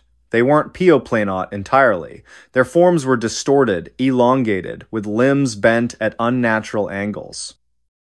Some wore tattered clothing, others nothing at all. Their faces were featureless voids, black holes sucking in whatever light dared approach, and still they watched. Time itself felt strange here, stretched thin like elastic, pulling apart seconds until they became minutes, hours, lifetimes. Every step I took seemed to echo infinitely within my mind, reverberating louder and louder until I feared I might go mad. Yet somehow I kept moving forward, driven by some instinctual need to escape this place, even if escape meant facing whatever horrors awaited me elsewhere. How long had I been here? Days? Weeks? Years? Impossible to tell. The passage of time defied logic, bending and folding back upon itself until past and future blurred together into an endless present. Each breath I drew felt heavier than the last, as though the very air resisted my presence. My thoughts grew sluggish, tangled knots impossible to untangle. Questions swirled relentlessly in my mind. Where am I? Why am I here? Will I ever leave? Then came the whispers. At first, I thought it was my imagination playing tricks on me. After all, who wouldn't begin hearing voices after being trapped in such a place? But these weren't mere echoes of my own fears. They carried meaning, intent. Words formed slowly, deliberately, crawling into my ears like insects burrowing into flesh. You belong here, they said. This is your true home. No, I whispered aloud, shaking my head violently. I'm not supposed to be here. They will come for you, the voices continued, ignoring my denial. And when they do... The sentence trailed off, leaving me trembling with dread. Who were they? What would happen when they arrived? Before I could dwell further on the implications, another shift occurred done far more abrupt than the first. One moment I stood amidst those alien structures, surrounded by faceless watchers. The next, I found myself sprawled on the forest floor, gasping for air as though I'd just surfaced from drowning. The familiar scent of pine needles and damp earth filled my nostrils, grounding me in reality once more, or so I thought. Panic surged through me as I scrambled upright, frantically checking my surroundings. Yes, it was the same trail I'd started down earlier. The trees loomed overhead, their silhouettes sharp against the twilight sky. Everything appeared unchanged, except for one crucial detail. My phone read 6:50 p.m. Only 7 minutes had passed since I'd begun my walk. 7 minutes, that's all. Except, I knew better. I knew I'd been gone longer. Much longer. How could I explain the impossible? How could I make sense of what I'd seen and heard? Back home, things weren't quite right. At first glance, nothing seemed amiss. My apartment remained untouched, clocks ticking steadily on the walls, yet small inconsistencies nagged at me. A photo frame hanging crookedly where it hadn't been before, a chair pulled slightly away from the dining table. Even the reflection staring back at me from the mirror felt off, slightly paler. Slightly thinner. Worse still, people acted strangely around me. Friends avoided eye contact during conversations, muttering excuses about being busy whenever I attempted to engage them. Strangers stared openly, their gazes lingering a beat too long before averting. It was as though I existed in some liminal space between worlds visible, yes, but not truly acknowledged. And then there was the sensation of being followed. Whenever I ventured outside, I caught glimpses of movement from the corner of my eye, shadows darting between parked cars, figures melting into doorways. Once, I even swore I saw one of those faceless beings standing across the street, its form flickering in and out of existence like static on a television screen. By the time I reached it, however, nothing remained save empty pavement. Desperate for answers, I began researching online. Surely, I couldn't be the only person to experience such a phenomenon. To my surprise, I discovered dozens of accounts eerily similar to mine. People vanishing for precisely 7 minutes only to return changed forever. Some claimed memories of alternate dimensions. Others spoke of whispers urging them toward unknown destinations. A few admitted outright that they believed themselves to be imposters creatures masquerading as humans while the real versions rotted away in some other realm. A theory emerged among commenters. Every 7 minutes, the veil separating our world from theirs thinned enough to allow brief crossings. Most returned unaware, their minds erasing the trauma automatically. Those who remembered. Well, we paid dearly for the knowledge. But what if returning wasn't always guaranteed? What if I hadn't really come back? Now, sitting alone in my apartment late at night, I hear it again. The whispers. Faint at first, growing louder with each passing second. They call my name now, insistent and urgent. Come back, they say. You belong here. I glance at the clock beside my bed. 12, 0 a.m. midnight, exactly 7 minutes after the hour began. And then, the room begins to fade. Next story. Alone in office, rainy night shift horror, lonely office in the rain. The rain drummed against the glass windows like 1,000 tiny fingers, tapping an unrelenting rhythm. Outside, the night was pitch black, save for the faint glow of distant streetlights reflecting off puddles. Inside the old office building, fluorescent lights buzzed and flickered intermittently, casting eerie shadows that danced across empty cubicles. Ethan sat at his desk, hunched over a computer screen displaying rows upon rows of data entries. It was his third week working as a night shift data processor, and he already hated every second of it. The isolation gnawed at him, but the paycheck kept him coming back. Or maybe it was just the hope that things would get better with time. But tonight felt different. He couldn't quite put his finger on why. At exactly midnight, the power surged briefly, causing the monitors to blink out before sputtering back to life. Ethan sighed, muttering under his breath about outdated wiring. He glanced up at the clock 12. 3 a.m. tried to focus on the task ahead, but something about the silence pressed down on him, heavier than usual. He reached for his thermos of coffee, only to find it empty. Cursing softly, he stood up from his chair and stretched his sore muscles. As he walked toward the break room, the sound of his footsteps echoed through the cavernous space, each step reverberating like a heartbeat in the darkness. The break room was located near the far end of the floor, past several rows of abandoned cubicles. Most of them were relics from when the company had been thriving years ago, their contents long since cleared out except for a few stray papers and broken staplers. Ethan passed by one such cubicle and paused. There, on the edge of a dusty desk, lay a single piece of paper printout with no apparent source. Curiosity piqued, he picked it up. The page contained a cryptic message typed in bold letters. "Don't stay after midnight." Ethan frowned. Was this some kind of prank? He turned the paper over, searching for any clues or signatures, but there was nothing else written on it. Shrugging it off as someone's idea of humor, he crumpled the note and tossed it into the trash can beside the printer.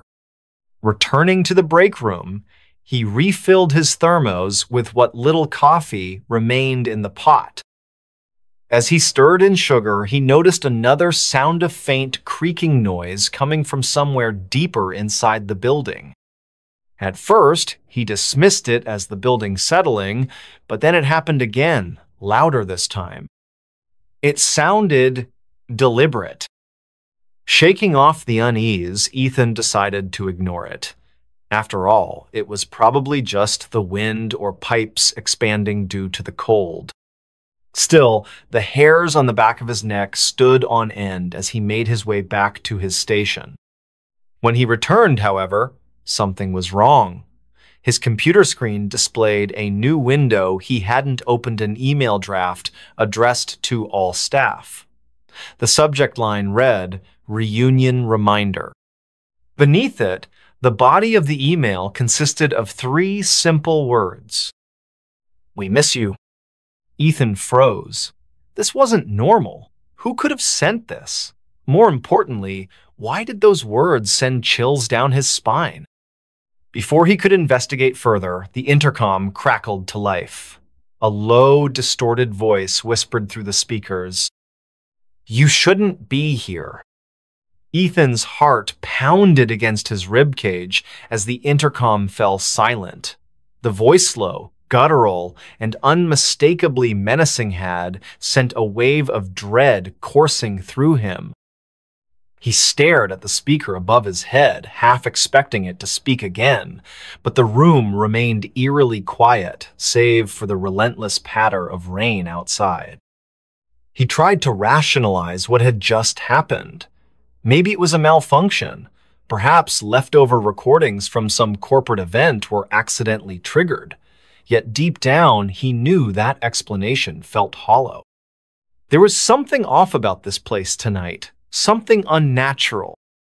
Deciding not to take any chances, Ethan grabbed his phone and dialed security. It rang once, twice, then went straight to voicemail. Panic bubbled in his chest, of course. They wouldn't be back until morning. He was utterly alone. His gaze shifted back to the computer screen. The email draft still lingered, its words mocking him. Slowly, hesitantly, he clicked Reply All, hoping to send a message to whoever or whatever was behind this.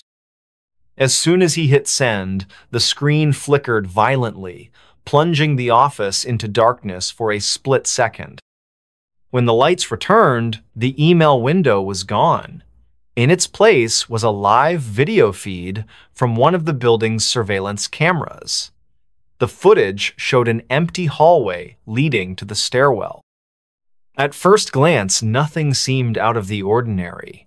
Then, almost imperceptibly, a shadow moved along the wall, a shape too distorted to belong to anyone human. Ethan swallowed hard, his throat dry. His fingers hovered over the keyboard, unsure whether to close the window or keep watching. Before he could decide, the shadow detached itself from the wall and stepped into view. It wasn't a person, not exactly. Whatever it was, it walked hunched over, dragging its feet across the floor. Its form was indistinct, cloaked in blackness, but Ethan could swear he saw two glowing red eyes staring directly into the camera and, by extension, at him. The feed cut off abruptly, leaving Ethan paralyzed with fear. His breath came in shallow gasps as he scrambled to make sense of what he'd seen. Was this real, or was exhaustion playing tricks on him? Suddenly, the sound of footsteps echoed through the office. Heavy, deliberate steps that reverberated through the empty space. They weren't coming from the hallway or the stairs. They were right outside his door. Ethan froze, clutching the edge of his desk. The doorknob began to rattle, slowly turning clockwise. A cold breeze swept into the room, though there were no windows open. The air grew thick, oppressive, making it harder to breathe. And then the door creaked open. Standing in the doorway was a figure cloaked in shadows, its face obscured by darkness. For a moment, Ethan thought it might be someone else working late, but as the figure stepped closer, he realized it couldn't possibly be alive. Its movements were jerky, unnatural, and its presence radiated pure malice. Who are you?" Ethan stammered, his voice trembling. The figure didn't respond. Instead, it raised a hand, pointing directly at him. From its fingertips, tendrils of smoke-like mist unfurled, curling toward Ethan like serpents. He recoiled, knocking over his chair in an attempt to escape, but the mist followed, wrapping around his ankles and pulling him backward. "No, get off me!" he screamed, thrashing wildly. But the more he struggled, the tighter the grip became. The figure loomed closer, its glowing red eyes locking onto his own. Ethan could feel its gaze piercing through him, stealing away fragments of his sanity. Just before everything went dark, he heard a whisper so faint it barely registered. "You shouldn't have stayed after midnight." Ethan woke up with a start, his body drenched in cold sweat. He was lying on the floor, his chair overturned beside him. The office lights flickered above, casting an unsettling glow over the room. For a moment, he wondered if it had all been a nightmare, cruel trick of his exhausted mind. But then he noticed something that made his blood run cold. The cryptic note he'd crumpled and thrown away earlier was now pinned to his computer monitor, unfolded, pristine, as though untouched by time. And beneath the original message, "Don't stay after midnight," was a new line scribbled in red ink. "It's too late for you." Ethan's heart raced. This wasn't a dream.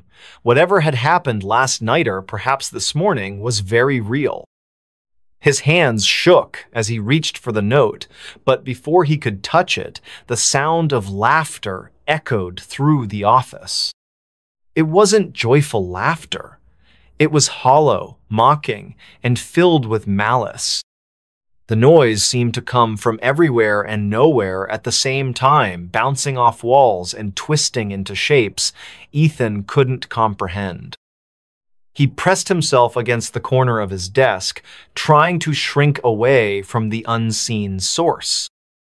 "Who's there?" he called out, his voice barely above a whisper.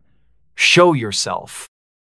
The laughter stopped abruptly, replaced by an oppressive silence so heavy it felt like breathing underwater. Then, faintly, he heard footsteps again, this time closer, more deliberate. They weren't coming from outside the door. They were moving inside the office.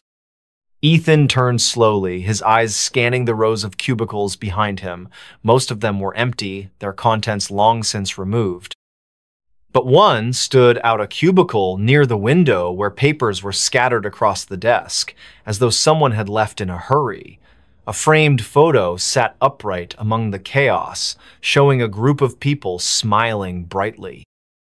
Curiosity and perhaps a desperate need for answers drew Ethan toward the cubicle. As he approached, the photo caught his eye. The faces in the picture looked familiar, though he couldn't place why. Each person wore a badge labeled with their name: Sarah, Mike, Lisa, Jake, names etched into Ethan's memory without explanation. And then he saw the date printed at the bottom of the photo, 1987. A shiver ran down his spine. Something about that year sent warning bells ringing in his mind. Before he could process it further, the intercom crackled to life once more. This time, instead of whispers or distorted voices, Ethan heard distinct words spoken clearly. "They're waiting for you." "Who? Who's waiting?" Ethan demanded, his voice cracking. There was no answer, only static, followed by a deep, guttural growl that seemed to emanate from every corner of the room. The air grew colder, frost forming on the edges of the windows despite the lack of ventilation. Then, one by one, the lights went out.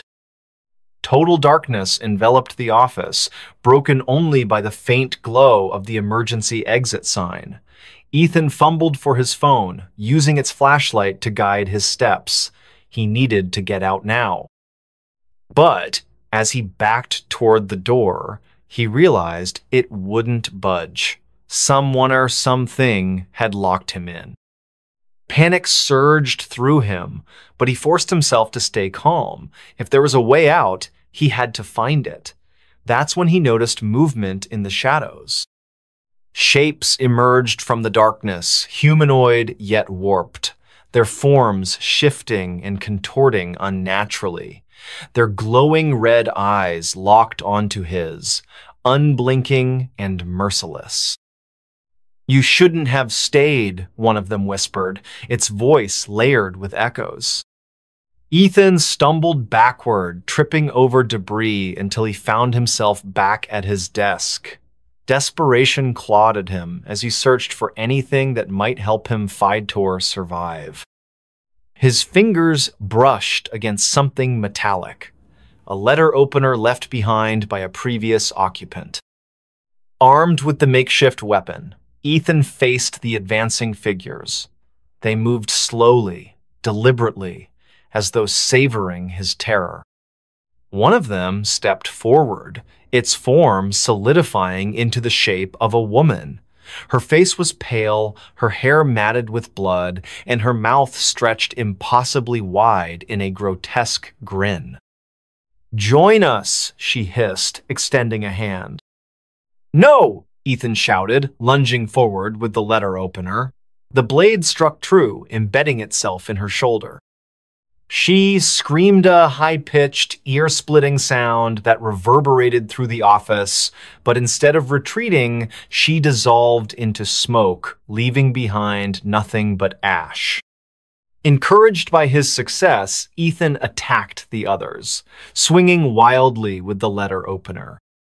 Each strike sent them scattering into mist, but more kept appearing, their numbers growing with each passing second. It was like fighting ghosts, because that's exactly what they were.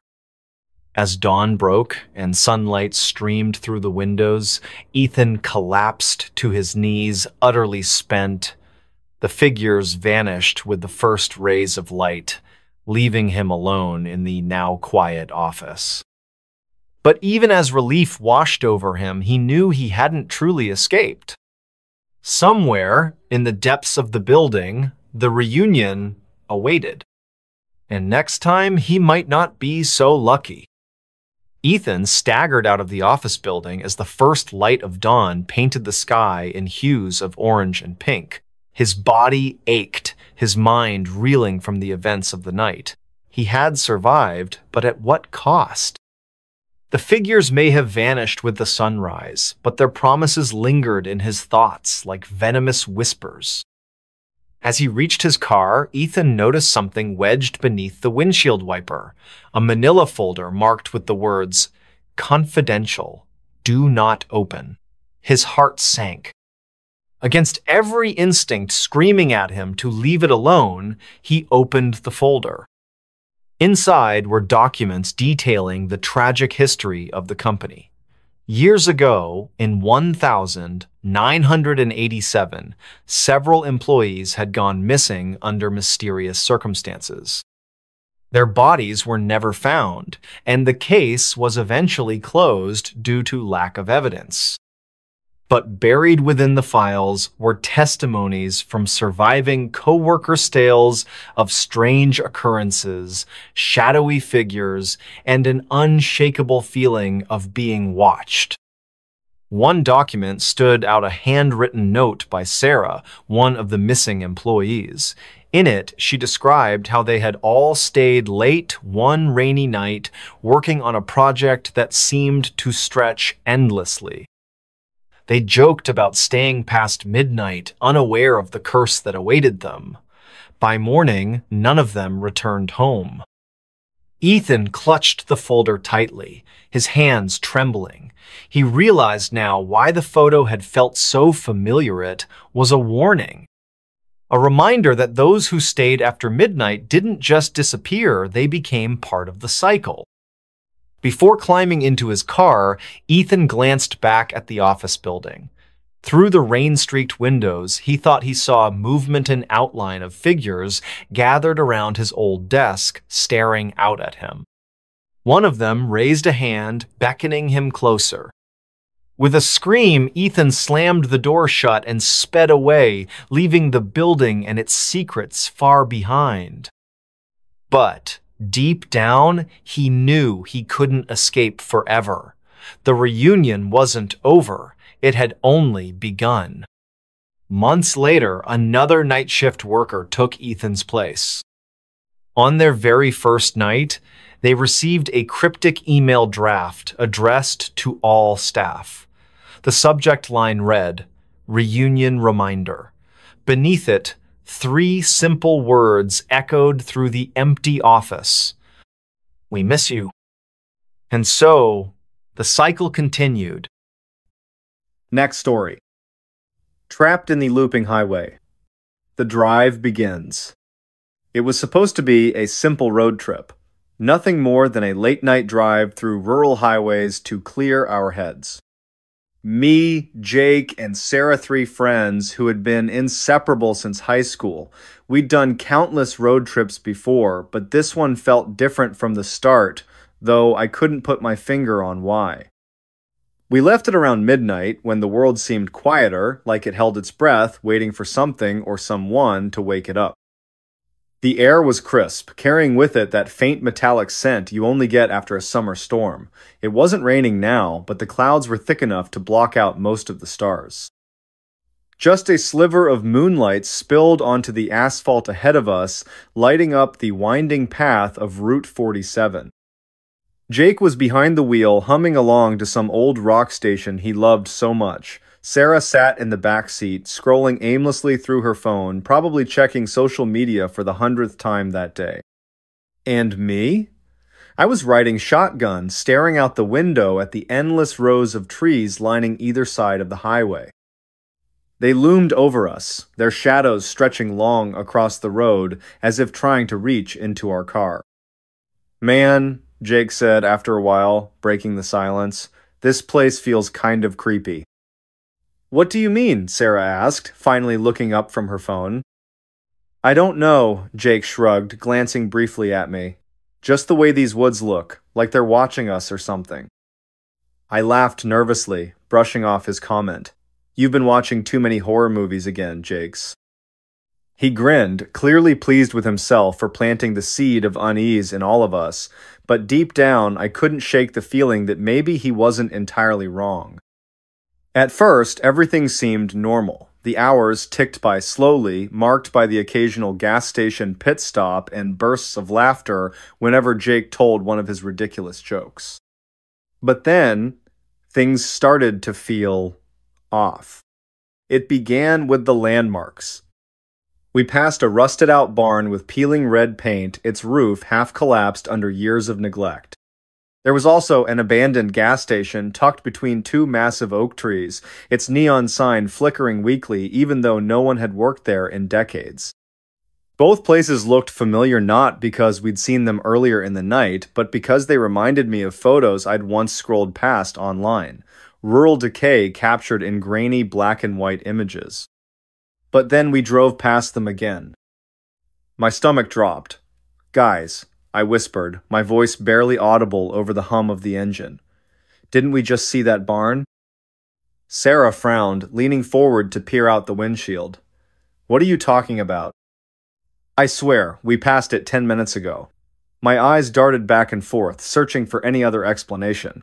Maybe I'd misremembered, or maybe fatigue was playing tricks on me. After all, it was nearly 3 in the morning. Jake glanced at me, concern etched into his features. "Are you sure, man? Maybe it's just another barn that looks similar." And yet, as we continued driving, the pattern repeated itself. The same twisted tree jutting out of the ground like a gnarled hand reaching for the sky. The same billboard advertising a diner we never stopped at. Even the exact spot where a deer had frozen in headlights before bolting into the woodsit happened twice, almost perfectly synchronized. Something was wrong. Terribly, horribly wrong. The next sign came from technology. First, the GPS. Jake had plugged in coordinates for a small town we planned to visit later in the morning. At least, that's what he thought he did. Because every time he tried recalculating the route, the screen would freeze, displaying the words "Destination Unreachable" in bold red letters. No matter how many times he restarted the app or toggled settings, nothing changed. Then there was the radio. It started looping the same sanga, haunting melodies sung by a voice that sounded both ancient and eerily familiar, over and over again. Each repetition felt louder, closer, as if the music were coming from somewhere inside the car rather than the speakers themselves. When Jake finally turned it off, the eerie silence that followed was almost worse. Time refused to progress. Our watches stopped working simultaneously. Phones lost signal entirely, showing blank screens instead of the usual no service message.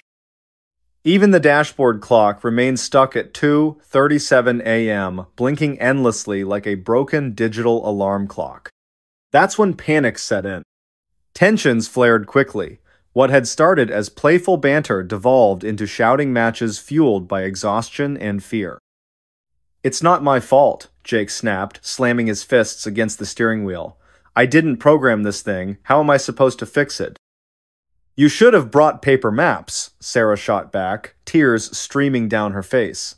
She hadn't cried during any of our previous adventures, but tonight she looked utterly defeated. "Why didn't you listen to me? Why didn't anyone listen?" I wanted to intervene, to calm them both down, but words failed me. Instead, I stared out the window, hoping against hope that the landscape would change. That we'd stumble upon an exit leading to safety, but no such luck. Hours or perhaps mere moments passed in silence. The only sounds were the tires crunching against gravel and the faint whistling of wind slipping through cracks in the windows. Every mile marker read the same number, mile 187, over and over again. Fatigue crept in relentlessly. My eyelids grew heavy, but sleep refused to claim me. Every time I closed my eyes, visions of the looping highway played behind them, endless and suffocating. And then, we saw it. A figure standing on the shoulder of the road, silhouetted against the dim glow of our headlights. A manner, at least, something resembling a man dressed in tattered clothing that fluttered unnaturally in the breeze. His face was obscured by shadow, but his posture radiated malice. "Stop the car!" Sarah screamed, gripping the seat in front of her so tightly her knuckles turned white. Jake slammed on the brakes, sending us skidding to a halt mere feet away from the stranger. For a moment, none of us dared move. Then, slowly, Jake rolled down the window. "Can we help you?" he called out, his voice trembling despite his best efforts to sound brave. The figure tilted its head slightly, as if considering whether to respond. Then it spoke in a voice that echoed like thunder, reverberating through the car and rattling our bones. "You shouldn't have come here," it said, each word dripping with menace. "Turn back while you still can." Before anyone could reply, the figure vanished without a trace, leaving behind only the faint smell of burnt rubber. Realization dawned on us all at once. We weren't merely lost, we were trapped in a loop, a time-space anomaly that defied logic and reason. No matter which direction we turned, no matter how fast we drove, we always ended up right where we started.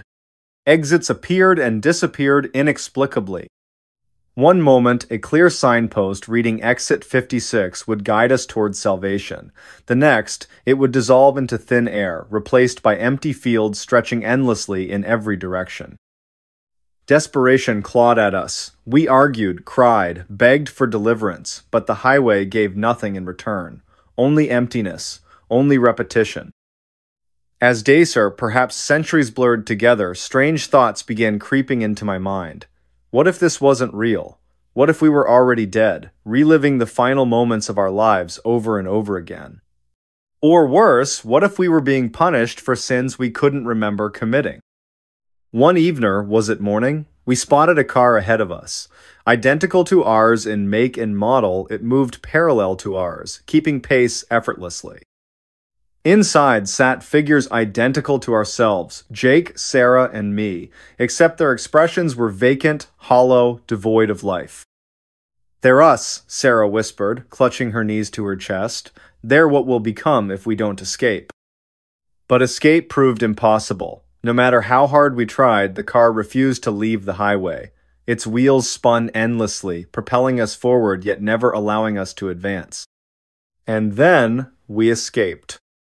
Or so we thought. When we finally pulled off the highway, the world outside felt alien. Buildings crumbled, weeds choked sidewalks, and people walked stiffly, their faces pale and gaunt. A newspaper headline caught my eye.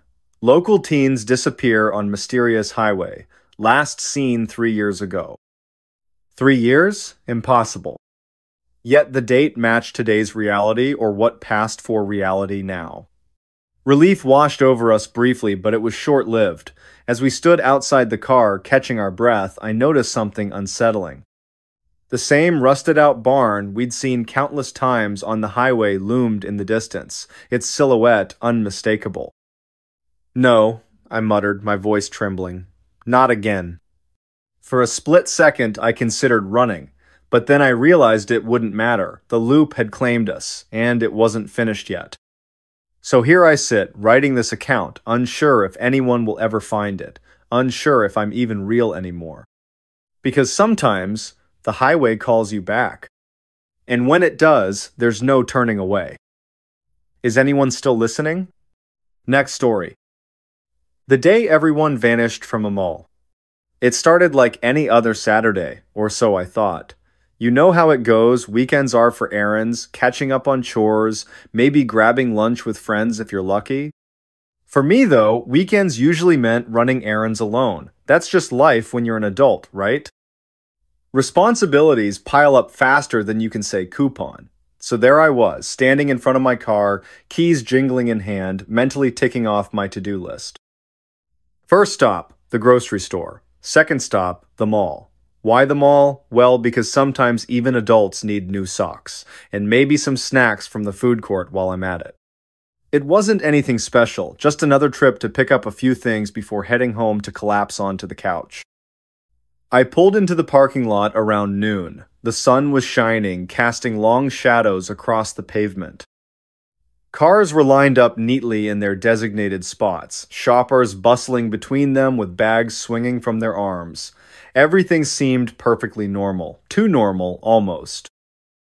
As I stepped out of my car and locked the doors behind me, I couldn't help but notice something odd, a faint hum in the air. Not loud enough to be distracting, but noticeable enough to make me pause. My phone buzzed in my pocket, breaking the momentary silence. I glanced down at the screen. It was just a spam message offering a free trial subscription to something I didn't care about. I sighed, deleted it, and shoved the phone back into my pocket. Inside the mall, everything felt familiar yet strangely distant. The chatter of voices echoed through the halls, blending together into a comforting background noise. Kids ran past me, laughing as they chased each other through the crowd. Parents called after them, voices strained but not angry. Vendors hawked their wares, shouting deals that no one really needed but everyone pretended to consider. It was all so ordinary until it wasn't. At first, it was subtle, almost imperceptible. I was walking toward the shoe store when I noticed the absence of sound. One moment, the hallways were alive with conversation and footsteps. The next, everything went quiet. Dead quiet. Like someone had pressed mute on the world. My heart skipped a beat. I stopped in my tracks, turning slowly to look around. People were still there, still moving, but now they moved without making a sound. Their lips moved silently, hands gestured meaninglessly, feet shuffled forward without producing even the softest squeak against the tiled floor. It was like watching a silent movie, except this wasn't fiction. This was real life spiraling into something inexplicable. I stood frozen, unsure whether to laugh or scream. Was this some kind of prank, some elaborate setup orchestrated by the mall management to scare customers, or was I losing my mind? I pinched myself hard, expecting the sharp sting to snap me out of whatever illusion I was trapped in, but nothing changed. The eerie silence remained, pressing down on me like a heavy blanket. Panic began to rise in my chest. I forced myself to take deep breaths, trying to calm down. Maybe I'd misheard something earlier. Maybe the acoustics in the building were playing tricks on me. Yeah, that had to be it. Rational explanations always trumped irrational fears, right? But then came the flickering lights. They weren't supposed to do that. Fluorescent bulbs hanging overhead sputtered and dimmed, casting the hallway in waves of shadow and light. At first, it was just a brief stutter, a second-long hiccup that might have gone unnoticed under different circumstances, but then it happened again, and again. Each time, the darkness lingered longer, stretching out like molasses over the walls and floors. Now fully alert, I quickened my pace, weaving through the crowd of soundless figures. No one seemed to notice the disturbance, or perhaps they simply couldn't. Either way, their blank expressions unnerved me more than I cared to admit. Were they aware of what was happening? Could they hear the growing unease inside my own head? By the time I reached the shoe store, the hairs on the back of my neck were standing on end. I pushed open the glass door and stepped inside, hoping the enclosed space would offer some relief from the creeping dread. Instead, I found myself face to face with another anomaly. The sales associate behind the counter was staring straight ahead, her mouth slightly agape. She blinked occasionally, but otherwise she remained motionless as if frozen mid-action. Her name tag read Lila, but Lila wasn't responding to my presence. Not that I blamed her, I probably looked like a lunatic standing there, wide-eyed and trembling. "Excuse me?" I said, my voice cracking. When she didn't react, I tried again, louder this time. "Hello?" Still nothing. A cold sweat broke out across my forehead. This couldn't be happening. None of it made sense. What had started as a mundane trip to the mall was quickly unraveling into a nightmare scenario straight out of a horror movie. Except this wasn't a movie, this was reality. My reality. And then it got worse. The realization hit me all at once, like a freight train barreling down the tracks. The people weren't ignoring me, they weren't there. Not really. They existed only as echoes of themselves, remnants of the world I once knew, and they were disappearing, one by one, leaving me alone in a sea of emptiness. It began with the smallest details. A woman pushing a stroller vanished mid-step, her cart rolling forward without guidance before coming to rest against a display window. A teenage boy texting on his phone faded into thin air, his glowing screen lingering for a split second before winking out entirely. Then came the larger groups clusters of friends laughing over coffee, families browsing through racks of clothing all vanishing simultaneously, leaving behind only the faintest whisper of their existence. I stumbled backward, tripping over my own feet as wave after wave of disbelief crashed over me. How could this be possible? Where were they going? More importantly, why hadn't I gone with them? Desperation clawed at my throat as I darted from shop to shop, calling out names that no longer mattered. "Is anyone there?" I shouted, my voice echoing off the empty shelves and barren counters. "Please, someone answer me." No response, only silence. Time became distorted, minutes stretched into hours, or perhaps seconds masquerading as eternity. I lost track of how long I wandered those endless corridors, searching for answers that never came. The fluorescent lights continued their erratic dance, plunging entire sections of the mall into shadow before illuminating them once more. Shadows shifted unnaturally, stretching far beyond where they should have ended. Whispers carried through the air, though I couldn't place their source. Were they coming from the walls? The ceiling? My own fractured mind? In the midst of this chaos, I discovered something that chilled me to the bone. Footprints. Fresh footprints leading away from the main entrance and deeper into the labyrinthine complex. They belonged to someone or something with bare feet, judging by the distinct imprints left behind. Following them became an obsession, a lifeline tethering me to sanity in a world gone mad. Each step brought me closer to the truth, though I wasn't sure I wanted to uncover it. The trail led me to the food court, where the scent of abandoned meals still lingered in the air. Half-eaten burgers sat untouched on trays, soda cups foaming over with fizz, chairs tilted precariously as if their occupants had been yanked abruptly from their seats. And yet, despite the evidence of recent activity, not a soul stirred. That's when I saw it, the figure sitting at the far end of the food court.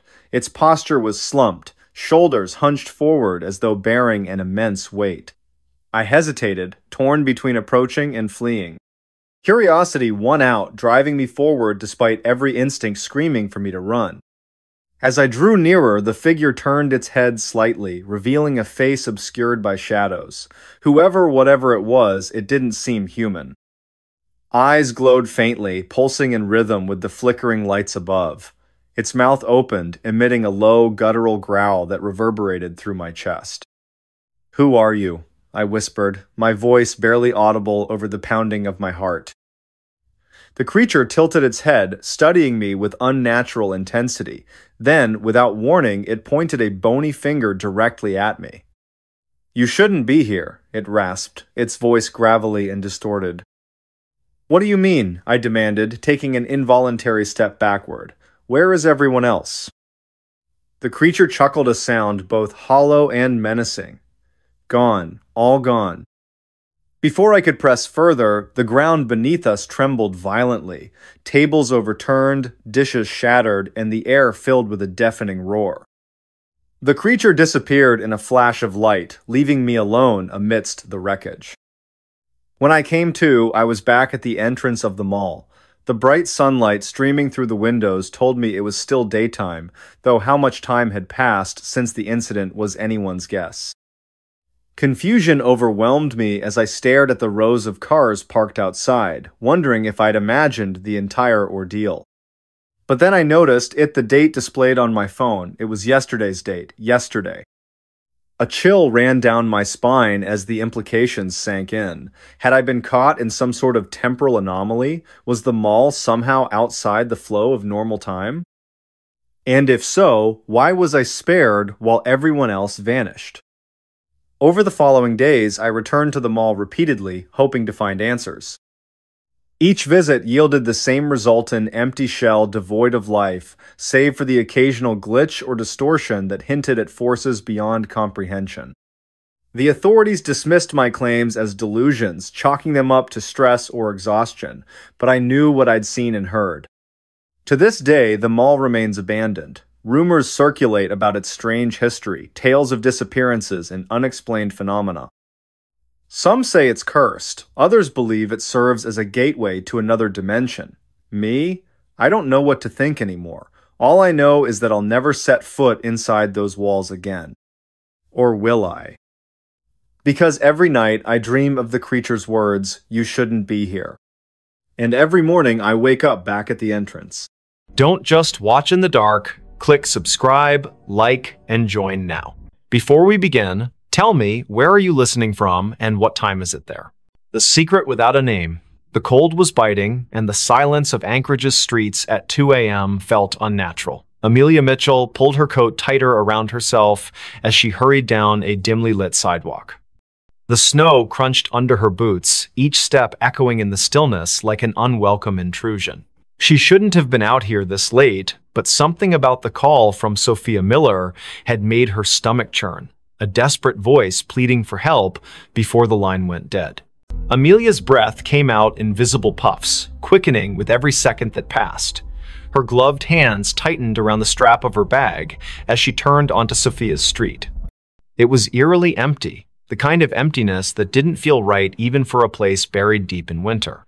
Streetlights flickered above, casting long shadows on the snow-covered ground.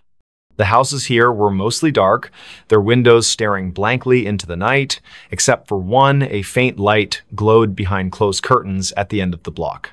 That must be it, she thought, her heart pounding harder now. Sophia lived alone, always insisting she liked the quiet solitude of Anchorage winters. But tonight, there was no answer when Amelia knocked on the door. She tried again, louder this time, her knuckles rapping against the wood with urgency. "Sophia? Are you there?" Only silence greeted her, broken only by the distant hum of power lines swaying in the wind. She reached for her phone to call again, but just as her thumb hovered over the screen, she heard a faint creak from inside the house. It wasn't enough to dismiss as settling wood, it carried weight, purpose. Amelia hesitated, then pressed her ear closer to the door. Another sound followed, softer but unmistakable, shuffling footsteps, moving away from where she stood. "Sophia?" she called again, her voice trembling. No response. Just the oppressive silence pressing back against her words. Then, without warning, the doorknob began to turn slowly. So slowly, it seemed deliberate.